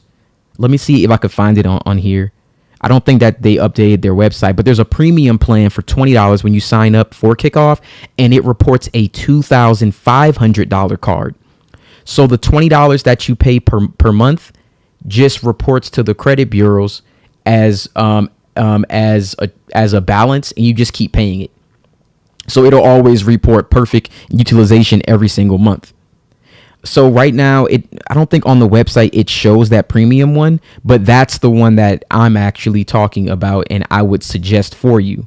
And then how does Kickoff work? It pretty much works the exact same. So Kickoff is a credit building service. They have the credit account, which it's going to be that credit card. It reports again for the premium plan, which is $20, $2,500. It reports that to the credit bureaus if you pay $20. If you pay $5, you could do the $750, but I recommend paying the $20 per month and getting that $2,500 loan. The second thing that they have is the credit builder loan. The credit builder loan looks like a 1-year installment loan, but you pay $10 per month, which goes into a savings account for 12 months. So you get $120 back after the 12 months. So that's not really anything lost to you. So you get the second installment loan, which is, again, good for credit mix. And you also get the $2,500 credit card line, which makes your credit look amazing. You have $5,000 worth of credit line and utilization is perfect. Now, there was another thing that they do offer. It's the secured card. It's free. Again, it's no credit check and no hard inquiry. And if you wanted to have that third line, then you can. It does report as a credit card, but it works more like a debit card. You have to add money to it and you spend money on it. It'll report that. It doesn't report a limit per se. It reports the amount that you actually spend, which it can be, good to have. That's optional. But the two main ones that I really think that you should focus on is going to be the credit builder loan and also the Kickoff credit account. And if you look at the most frequently asked questions here, on average, customers with credit scores under 600 see their credit score increase by 58 points with consistent on-time payments during the account lifetime. I will agree that this definitely does help. You want to make sure that both of these combined, man, overnight, it can change your credit score. I promise you. I promise you that if you get all 4 of these accounts, I would say within like a 30-day time frame, you'll see a big boost. The more time that you have it, the more on-time payments that report, and the lower you start to pay down the installment loans that they put on there, the more it increases your actual score. So I would say within 6 months, you'll probably see the full effect of Ava and Kickoff at the same time. And then again, for the fees here, the only fees that you have is the $20 that you pay into the $2,500 credit line. And then the other fee that you would have is the $10 that you pay, which is $30 in total per month. But the $120 at the end of the year, you will get back. Now, using the secure card, you can access funds, and then it's over 55,000 ATMs in the Kickoff network. You will be subject to a $2.50 Kickoff fee in addition to any ATMs outside of the network. Other than that, you're all good. Now, there really isn't anything I think that's very, very easy. One of the other options is they do have a dispute option for disputing your credit if you wanted to use that. I'd never use it, but it is optional and it is on there. They have rent reporting, and they also have additional trade lines that you can look into. That's another one. You guys definitely want to check this out. This is one of the best options that you can possibly get for a primary trade line that's going to boost your credit score instantly. So I want you guys to join. I'm going to put a link in the description. Please use the link in the description. Sign up for Kickoff, sign up for Ava. Let me know that you signed up and let me know how much that boosts your score. Please comment below. I like to keep track of this. I like seeing everyone's wins. I love it, man. I get flooded with so much positivity here on this channel. I want to see you guys get 800 credit scores. I want to see you guys be as successful as you would like to be. So comment below if you have this, if you don't have it, that you signed up. And in 30 days, I want you to tell me what the average increase was. And then come back after 60 days and tell me and tell me after 90. Please let people know that this worked, because collective information does help everyone. All right. So if this did help you, please like, subscribe, and share. And you guys have a wonderful day. Welcome back to Success with Steven. My name is Steven Smith. Today, we're going to be talking about the best credit builder loans in 2024. So this is a follow-up to a previous video that I had where we discussed a couple of credit builder revolving accounts. So they were credit card accounts that would report to the credit bureaus, and they were through credit builder apps that you can use to help with utilization, help with credit line, and then also boost your credit score. Well, this is going to be another one of those type of products, except this time it's going to be for installment loans.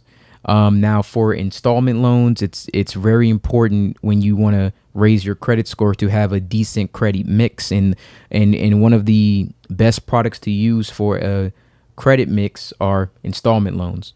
You know, these are 3 apps that I've used, and on these 3 apps, 2 of them are 24-month loans. One of them is a 12-month loan. And for the price, they're relatively low, but I'm going to go through the pros and the cons of each if I found any cons. One thing I do want to mention, there was another one that I did not include on here, but I want to make a separate video for altogether, is Ava. And I have mentioned Ava before, how you can get a $2,500 credit line, a revolving credit card line that reports to your credit, as well as another one. So I'm going to do a separate video on that one by itself at some point. But for today, I just wanted to get ones that were strictly discussing credit builder loans, even though they may entail other products. Okay, so let's get right into it. And the first thing I want to talk about is, of course, credit mix. So simply put, your credit mix refers to the type of different credit accounts that you have. That could be mortgages, it could be loans, it could be credit cards, etc. It's one factor generally you want to consider when you're looking at your credit score. Now, it is only 15% of your score, but it also can weigh on your score in many different ways. So generally, lenders and creditors like to see that you have a diverse credit mix, and they like to see that you've been able to manage different types of credit accounts and that you're responsible with them over time. So with the installment loans, that's any loan that's paid back generally with interest through regular payments over a period of time, and the payment amount typically stays the same when the loan is repaid and the account is closed. So an example of an installment loan would be an auto loan. Now, the loans on this list, what's great about them, they don't have interest. They don't have excessive fees. They're very affordable, and they put you in the best position to win. 35% of your credit score is on-time payments. These accounts will give you on-time payments. You really need that. It'll give you a good credit mix. That's one of the other most important things. You really want to have that. So if you combine these with other credit builder products like Ava, you know, the credit card, the revolving account, and a couple of other things, You can greatly increase your credit score in a very short period of time. And for me, a short period of time, I would say would be like 3 to 6 months. Even though with a lot of these, you'll start seeing results within the first 60 days. I would say that 6 months is a good time frame if you're starting to rebuild credit and you want to add positive trade lines to your account. This is it. These things will do it, and I think that they're very reasonably priced, and they're pretty good. They're pretty good companies. Okay. So the first one that I want to talk about is Kovo. Now, I'm sure you've probably heard of Kovo before. If not, some of you may even have this product, but you can check your eligibility and it won't impact your credit score. This one reports to TransUnion, Equifax, Experian, and Innovis. And then, some of you may not know about Innovis, but if you go to Innovis.com, you have a credit report for them as well. You may want to check that out. Now, refunds for Kovo are available within 30 days. I think that's one of the good things about Kovo. There's no fees. One of the other things that people ask me about is FICO scores. They want to know if they can see their FICO score. Credit Karma has your Vantage score. If you go to credit bureaus like TransUnion and Equifax, they also have your Vantage score. With Kovo, you get your FICO score included when you have this credit builder loan. So that's a really good feature. Now, it doesn't offer a mobile app to manage your loan. That is one of the cons that I found with Kovo. And if you've used it before, you're probably aware of that. So it does have to be managed online. Now, the monthly payment for Kovo is $10. The repayment terms, 24 months, total cost, $240. Now, I prefer 24-month terms. Reason being, the longer the installment loan, the better it is for your credit score. The moment you pay the loan off, it will either no longer be reporting payments or it will lower your score. It's actually better to always actively be paying on something if you're trying to build credit or you're trying to increase your score. You need to be actively participating in paying debt in order for your score to go up or maintain. So, of course, when it is paid off, your score can either will lose payment history because it'll no longer be reporting, or your score will go down. It depends. I've seen it vary by credit bureau. Now, with that in mind, 24 months is a very good loan term. All right. The longer that it is, the better. If it's shorter, that's still okay. It's good payment history, and you can always add on a different one. Or as you get to, higher points in your credit journey, you'll eventually get new accounts that can replace those. So even if it's a small decrease in your score, you can always add something that will then increase it. Maybe that'll be a product that's not a credit builder, but maybe it'll be an auto loan. You know what I'm saying? When you get to that point where your credit score has improved enough where that can potentially make sense for you. Now let's take a look at how this credit builder actually works with Kovo. So Kovo Credit Builder isn't like a traditional loan where, of course, you borrow money and you pay it back. You'll sign up and get instant approval, and then you'll receive access to a wide range of interactive courses designed to help you improve your business skills, build confidence, and achieve your goals. You'll also get access to these courses on credit, and then you're going to pay them off over 24 months. So they give you these courses similar to like a Skillshare, and you're technically paying for these courses over a 24-month period. That's the $10 that you're paying. That's going to be $240 after the 24 months. Okay, so we are on the website for Kovo. Build credit with rewards. So no credit check, no hidden fees, instant approval, and you earn 1% on your loans. And you can apply here, but let's look at a couple different things. So give yourself the credit you deserve. So see real impact. It reports to all 3 credit bureaus. You can track your FICO score, which again is very, very good because a lot of people are looking for their FICO scores and instead they're finding their Vantage scores. So, you pay sometimes $30 per month to have one of these scores. You can get rewards up to $1,225. That's 5 times the value of Kovo. And then you can save on interest as well. So you lower your monthly interest payments when you have a higher credit score. Of course, that is a consequence of increasing your score.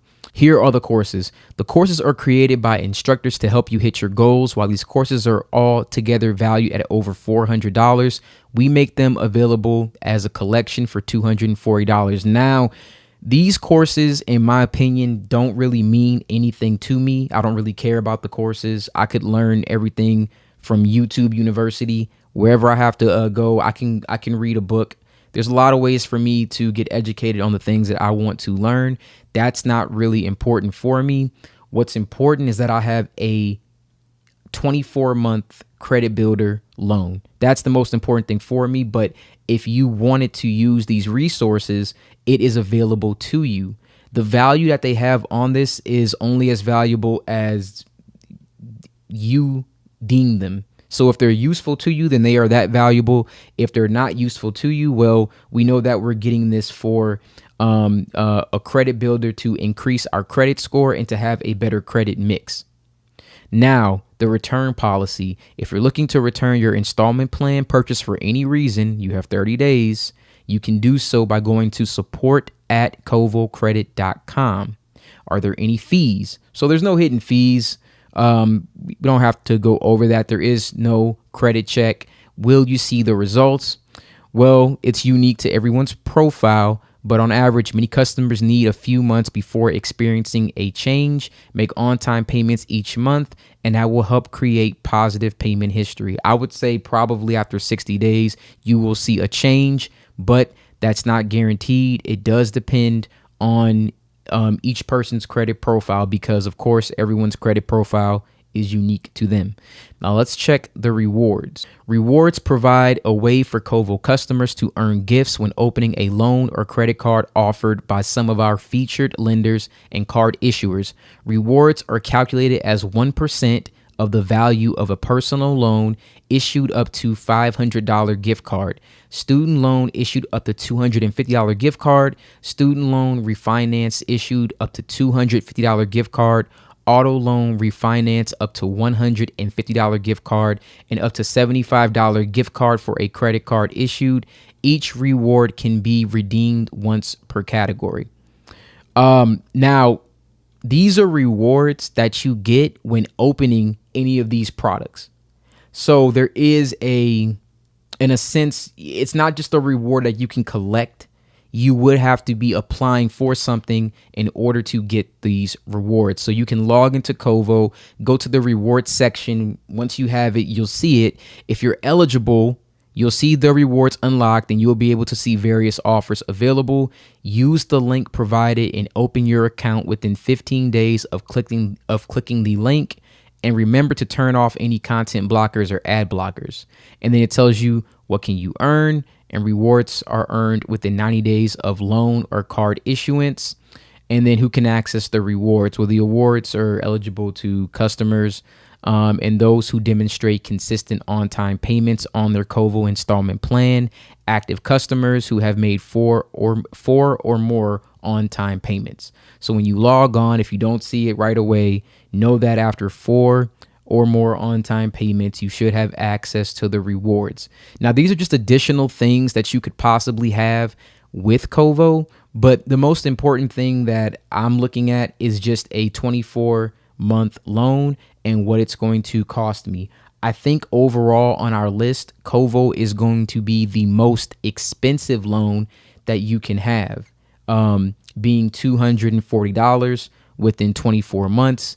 Each one should actually be less, but overall, it's a decent product. It's definitely going to help you. And of course, for $240 after 2 years or $10 per month, for me to see a increase in my credit score or my credit mix for a 24-month loan is amazing. I think that's very, very inexpensive for the result that you're looking for overall. All right, let's go to the next credit builder loan on our list. The loan on our list is going to be Brigit. Now, Brigit is probably my favorite on this list. And as you can see, I don't have any cons here. You save $1 per month to build credit. I mean, it's very inexpensive. No credit approval is required. There's no interest or deposits up front, and the payments are reported to all three credit bureaus, TransUnion, Equifax, and Experian, with a monthly payment of course, $1. Repayment terms for 24 months. So the total cost of Brigit is going to be $24. Very straightforward, very, very easy. I believe that a couple of people who are a part of Brigit, or they're at least, I believe that they are maybe partial owners. Kevin Durant, Ashton Kutcher, I believe. It's a really good company. I think it's very transparent, as transparent as it can get. It's not confusing at all. And the way that it works with Brigit, unlike personal loans or Brigit Instant Cash, when you get onto the app, you're going to see they have an option to give you cash instantly once you link your checking account. But that's not what we're talking about. I just know that when you're looking at the app, you might get it confused. What you're looking at is just the credit builder loan. So you do not have access to money from Brigit Credit Builder loan. And that's why I want to clarify that. You don't have, they're going to show a loan. You do not have access to this loan. You're basically paying $1 to that loan every single month for 24 months. And that's it. That's it. When your credit builder account is open, the loan proceeds are held in a new secured deposit account that they're going to open in your name, and you can withdraw your savings at any time directly in the Brigit app. I like that too. It's very flexible. And that loan amount, of course, after 24 months is going to be $24 if you choose to do the dollar option. So your Brigit secure deposit account is designed to facilitate on-time payments and establish a positive payment history, which is the most important factor of your credit score. So overall, you're not going to be using this to borrow money or to do anything else with. I would even, if you're rebuilding credit, I would stay away from that part of the Brigit app. Okay. I would just focus on setting up my auto pay for this. All I have to have is $1. It'll automatically pay it, and it's going to greatly increase my credit score for the next 24 months. You can't really ask for more than that. Very simple, easy. And again, I tried to think of any type of cons or any drawbacks. And honestly, if you're using this thing for what it was intended to be used for without using any of the other options, you really can't go wrong on the Brigit website. So build credit for, and it just gives you multiple options, because this does help. It definitely helped me. Build your credit without extra debt, ditch managing more debt and complicated accounts. This is a very simple account. I can definitely attest to that. So you can get started very easily. You open a credit builder account. It's no hard pull or credit score that's required. You can set up your account in minutes. You save as little as $1 per month. When you go to it, there will be multiple options. I think the dollar one is the easiest one. And I think it's the easiest one to maintain. You build payment history, which is of course going to be 30% of your credit score. I'm sorry, 35% of your credit score, and you get to save money. If you decide to do more, then it'll be more money later on. If you decide to do $1, then it'll be $1. So we know how it works. We know that it's not a hard pull, and how will it affect your score? So when you first open the credit builder account, you may see a small dip in your score. That's normal, because of course it'll affect your account age. But you have to understand that if you look at credit mix and on-time payments, those two, one's 15, one's 35. That's already going to be 50% of your score. It's a much bigger factor than credit mix, than credit age. So you should be worried about 50% of your score than whatever dip you might get from the 10% over here, right? So you may see a dip, but as you start to make monthly payments and they report to each of the 3 major credit bureaus. This will help show positive payment history, and it will build your score. So we kind of have an idea of why we should sign up and the factors that entail in building our score. Can you cancel at any time? And yes, that's again another great thing about this one is it is very, very flexible. You can actually go right into the app when you choose to, and you can withdraw your funds as you see fit. I wouldn't do that, especially if you've been, if it's $1, there really wouldn't be a need, hopefully, for you to withdraw that. And I mean, this is one of the best loans that I think you can possibly get. And on this list, I would say it's my favorite. It's just, you definitely want options. I wish I could do this same one like multiple times, right? But it's good to have different options. But this one is definitely the easiest one, I would say, that is on our list, and definitely helped me boost my score. So let's go to the last credit builder app that we're going to be looking at for today. Right, the last installment loan on our list is Kickoff. So with Kickoff, it is no credit check. The payments are reported to TransUnion, Equifax, and Experian. You can build this. This builds your credit score by charging you $10 per month in a savings of $120 after 1 year. Kickoff has a dedicated app for iOS and Android. Kickoff does not include your FICO score. That is a typo. It includes your Vantage score. Now, the disadvantage to Kickoff is that you must sign up for a credit account in order to get the loan. And basically what that means is that there is a $5 credit account that will report a $750 line of credit to the credit bureaus. Okay. And if you sign up for that one, you are then able to add on the credit loan product, which is just basically a savings account. So it really only costs you $5 for the monthly payment. That's going to be for 12 months. So in total, Kickoff is going to cost you $60 after 1 year. All right, we're on the Kickoff website. Build credit with Kickoff, no credit check. Open your account in minutes. Average of 28-point increase after the first month. So Kickoff is still pretty easy to use. It's no hard pull. You can cancel at any time, but just know that it's going to be $5 per month no matter what you do. And then you're saving $10 a month for 12 months. Okay. Other than that, it's pretty straightforward. There aren't any additional fees here that you have to actually pay. The only thing that you really need to worry about, since this is only installment loans, I'm not going to talk about the Kickoff credit card. I mentioned that in the other Tradeline video. But for this one, you would have to get both products. Now, having both of those products for a $60 total is not that bad. When you think about it, it's actually pretty good.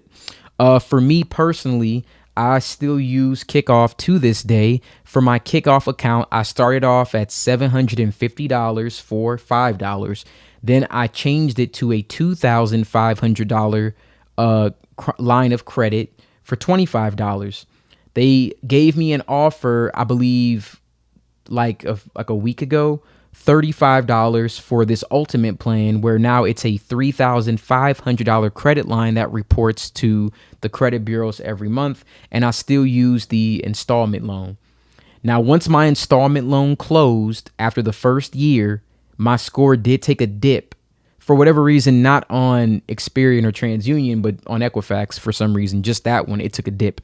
I started a new loan, which of course has an effect on your credit age, but I wasn't too worried about it. I had some older accounts that really evened it out to a decent space. Okay, so just be aware of that. But other than that, I don't think that there's too many other drawbacks to Kickoff. If you check the description of this video, I have links at the bottom to each of these 3 installment loans. So let me know which one you prefer, which one you're using currently. Going forward in the next few videos, I have some stuff coming out. Today is actually April I'm sorry, today's actually, we're not in April anymore. We are in May. It's May 1st. So the time is flying by. We are May 1st, 2024. I have a few more videos. I might push this one to the front. And I have some on passive income coming. I'm working on some other ones. I heard you guys ask about check systems. Still working on that. I didn't get the results that I want. I'm still working on it, so give me some time. It's a lot of things in the works, and I have a couple more good informational videos coming out next week. So I appreciate you guys watching. Thank you so much. You have a wonderful day.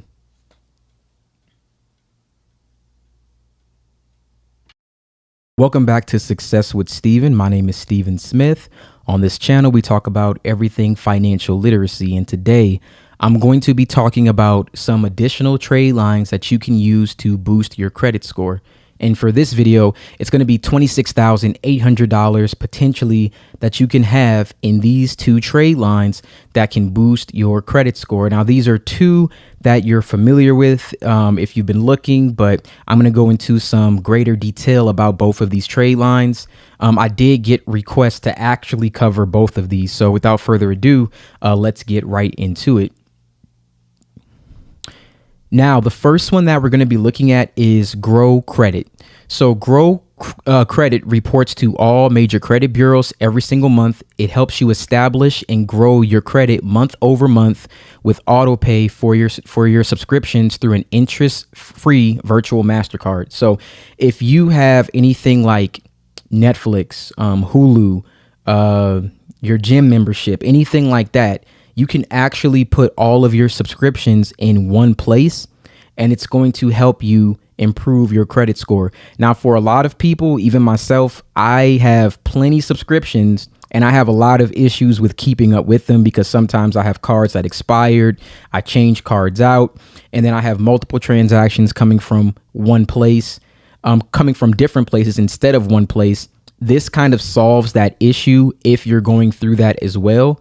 Now, with this particular type of trade line, there are some limitations when it comes to the credit line that you can get. And then we're going to go over what those limitations are and exactly what type of plans that they're going to offer for Grow Credit.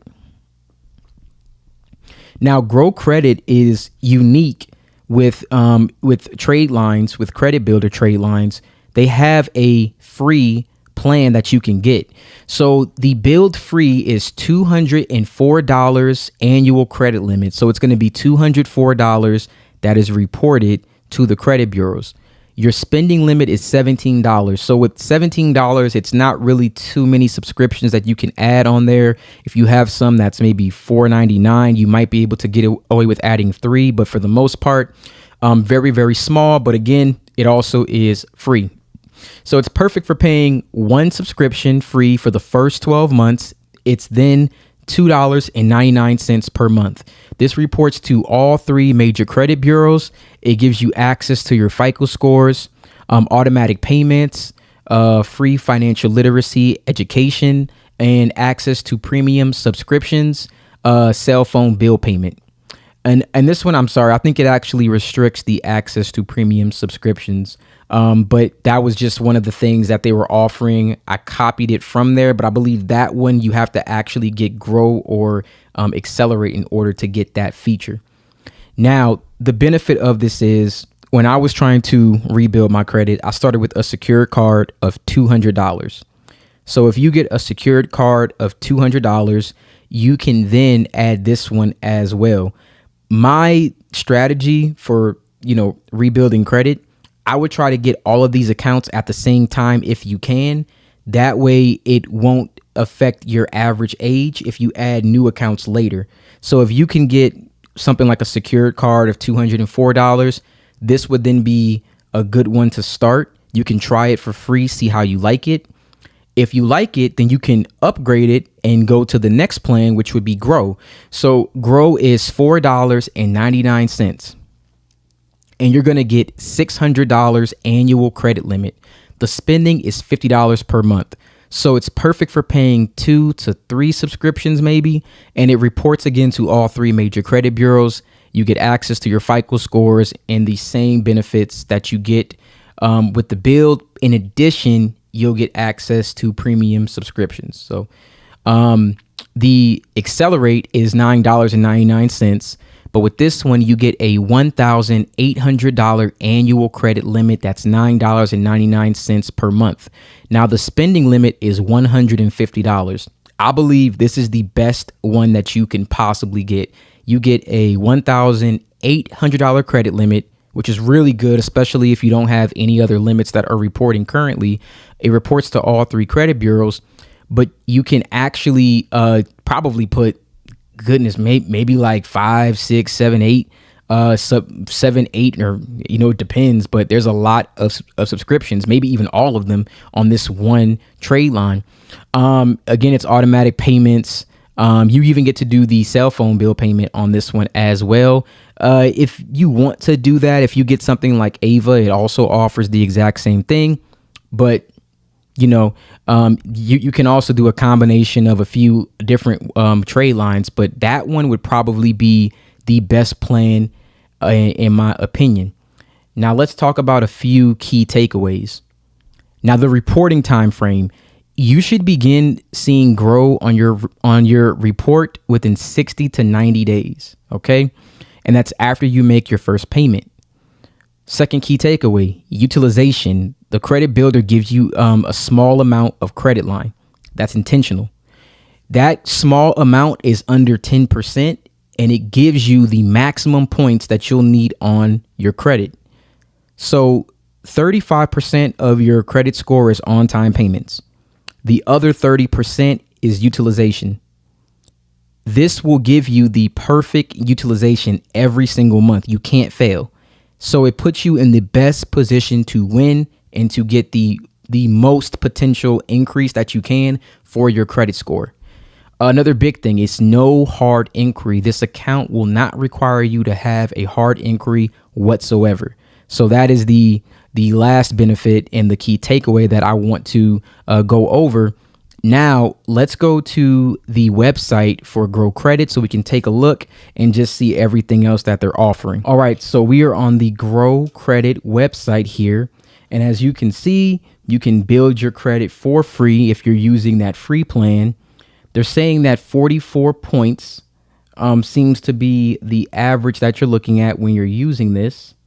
And Grow Credit builds credit factors that make up 90% of your FICO score, which would be your payment history, which is again 35%, utilization, which is 30, credit age, which is 15, and 10%, which is also credit mix. And they give you the steps of how it works. You can set up your credit account, 2, add your subscriptions, and then 3, use Grow Debit MasterCard on your subscriptions. Sit back and watch your credit grow. All right. And then these are the plans.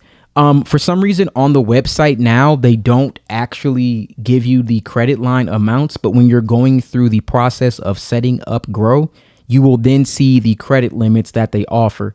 Again, with the new website updates, they don't show it anymore, but when you're going through the process, it should show the credit line. And if we look at it here, this is what I was talking about. I copy this for my slide, but as you can see with the free one, you don't get access to premium subscriptions. You don't get access to cell phone bill payments.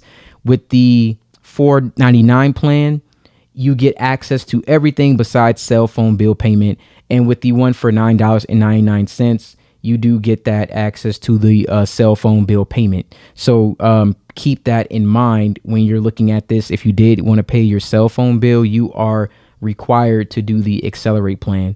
If you don't need that and you're just trying to do simply your subscriptions, then you could just do the Grow plan.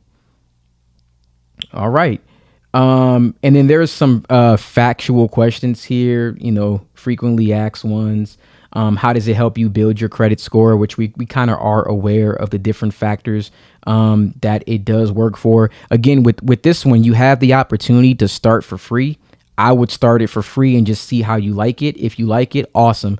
I would go ahead and use that. And I will also read the bottom of here around where the privacy policy terms and conditions are. It does let you know right here at the bottom, if something was to happen where you were not able to pay or you missed the payment, Grow Credit will report late payments. So you want to make sure that you are paying this on time, because even though it can help you, grow your credit, it can negatively impact you. And that's pretty much for all credit builders. They will report late payments.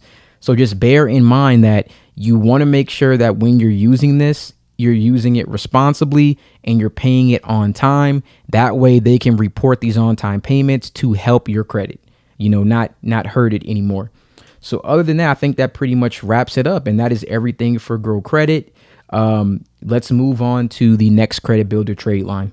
All right, the next credit builder trade line that we're going to be looking at will be Stellar Fi. So I have had a few people ask me about this one. You sign up and link your checking account that you normally use to pay your bills. You can add reoccurring bills that you like to use to pay your credit, like rent, utilities, or streaming services. So all of that can also be added to Stellar Fi. You automatically pay them back and they report your on-time payment to the major credit bureaus. So Stellar Fi is very unique in the fact that it lets you do more than just subscriptions, and it lets you do really, really large bills, especially if you can add things like rent and utilities. And this is a way of getting your rent payments to actually help you increase your credit score. So let's talk about the Stellar Fi plans. There are 3 different plans, just like the previous one. First one is Light. That's a $500 bill pay limit. And this is the bare essentials for those with only a few bills. So it's $4.99 per month with a bundle value of $14.99 per month. No credit check, easy enrollment, the $500 bill payment limit, and the limit is reported to major credit bureaus, and you can pay smaller bills anywhere that cards are accepted. Now, the second plan that they have is the Prime. Now, the Prime is a $25,000 bill pay limit. So for Prime, those with many bills that are looking to build credit fast, you can get it for $9.99 per month. And there's also a bundle value that you could get of $34.99 per month. And you can try it for $9.99. Or you try it for 99 cents with no credit check, easy enrollment. So you have up to $25,000 of bill payments. The limit is reported to the major credit bureaus, and you pay unlimited bills anywhere that cards are accepted. And you can sign up with Prime and only pay 99 cents in your first month.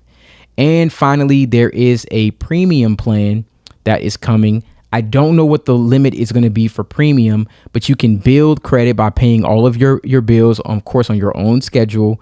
$29.99 per month, or a bundle value of $39.99 per month. And this is for the highest bill payment limit, and limits are reported to major credit bureaus, and you can pay unlimited bills anywhere. So let's talk about some of the key takeaways that we can get from Stellar Fi. Now, one of the drawbacks of having this is that it only reports to Experian and Equifax. It does not report to TransUnion, which can sometimes be seen as not that good of a thing, since most creditors do pull from Experian, but the second next best bureau is TransUnion. Not as many bureaus pull from Equifax, unfortunately. So this may or may not be a make or break for you. Credit line is based on bill spend. So the more you spend, the more your bills will determine your credit line up to $25,000. So if you're in a unique situation where you have massive spend on bills, then this will definitely come in handy. Just know that it's only going to report to 2 out of the 3 major credit bureaus. And this account will not require you to have a hard inquiry, which is always very important if we can avoid those. Now let's go to the Stellar Fi website and look at some of the other information that they have on there. All right, so we are on the Stellar Fi website. So build your credit with every bill payment. Most of your bills don't help you build credit score. With Stellar Fi, they do, and they kind of just show you how you link all of the bills and how they break them all up, and they improve factors that make up 80% of your credit score, and that's credit age, credit use, on-time payments. Honestly, it's 90% too, because new accounts do count for 10% of your credit score. It doesn't show it here, but it's the same thing. And let's see, why should you care? So StellarFi works with you on something you already do. You pay your bills, but most of your bill payments go unreported because they are not made on loans or credit cards. Every month you pay your bills on time, and yet that positive money is not reflected. Now, I will say that if you do have some bills that you do pay, you can also use Experian Boost. And Experian Boost works in a similar fashion, but it doesn't report those large amounts like they can on StellarFi. But I'm sorry, that's like a tidbit. Just keep that in mind, that you can also do the same thing as well. But they report these things to Experian and Equifax. And that's the other benefit too, is that you get Equifax as well. And always safe. It gives you some more information on how it works when you link your accounts. You add your monthly bills, pay bills, and build credit. And they have some testimonials there. Let's go back to let's click here and let's go to the pricing again, just so that we can make sure that everything is the same. And again, yes, we have Light. And Light, again, is the $500. They show you the limits to who that reports to. And there's also a monthly and a yearly plan. So if you go to the monthly plan, the yearly plan, you can save 25%. So if you do end up doing the yearly plan, you do save some money depending on, if you plan on keeping this, but you can try it for 99 cents. That is a good thing if you just want to test it out and see how it works. But you do get the up to 25,000 for the Prime plan. And that one, you can just try it out and see how you like it. The premium plan, we have no new information on, but if this does roll out, fairly soon, I'll make a new video where we talk about the premium plan. But really for right now, we would be focused on either Light or on Prime. I would say to be able to try this for 99 cents is pretty good. And for you to actually get it for $9.99 is even better. And they compare all the features here. Premium is kind of irrelevant since it isn't out yet, but just looking at the difference in the Light and the Prime, I would say for the difference in price, it's kind of a no-brainer to just get the Prime. I mean, they give you way more value for almost the same amount per month. So I think, if you're looking for something to get a much higher limit, especially if you're thinking of getting a credit card or some type of line of credit and they're going to pull from either Experian or Equifax, then this may be a strategic move for you to get this trade line. And between the both of them, that's how we get the $26,800 in total credit line. So between the both of these, I would say that these are very, very good trade lines. I do recommend them. I'm going to put links in the description for you to click on them, and you just let me know which one you prefer. All right. So as always, thank you guys for watching. Thank you so much. If there are any other trade lines that you would like to cover, please let me know about those trade lines. I would like to know of any other ones that maybe we haven't discussed yet, or any ones that you would like me to explore.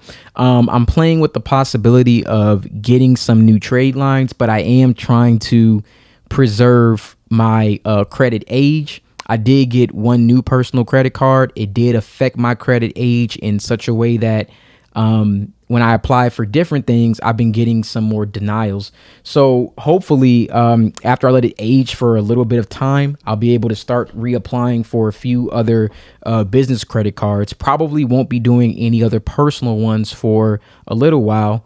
But if I find any other trade lines, definitely I'll come back here. I'll do a full deep dive on those new ones as I get them. But yeah. Thank you guys so much for watching. Let me know in the comments which one of these you prefer. If you have it, let me know your experience with Grow, or let me know your experience with StellarFi. I would like to know which one helped boost your score more. Was it Grow? Was it StellarFi? If you have any of the other ones like Ava or Kovo or Kickoff, Let me know out of all of these, which one has helped your credit score the most, or which one do you prefer to use out of all of them? That way, maybe I could do like a ranking to see if you had to just pick one of these, which one would you say is the best credit builder that you can possibly get, or the best credit builder app?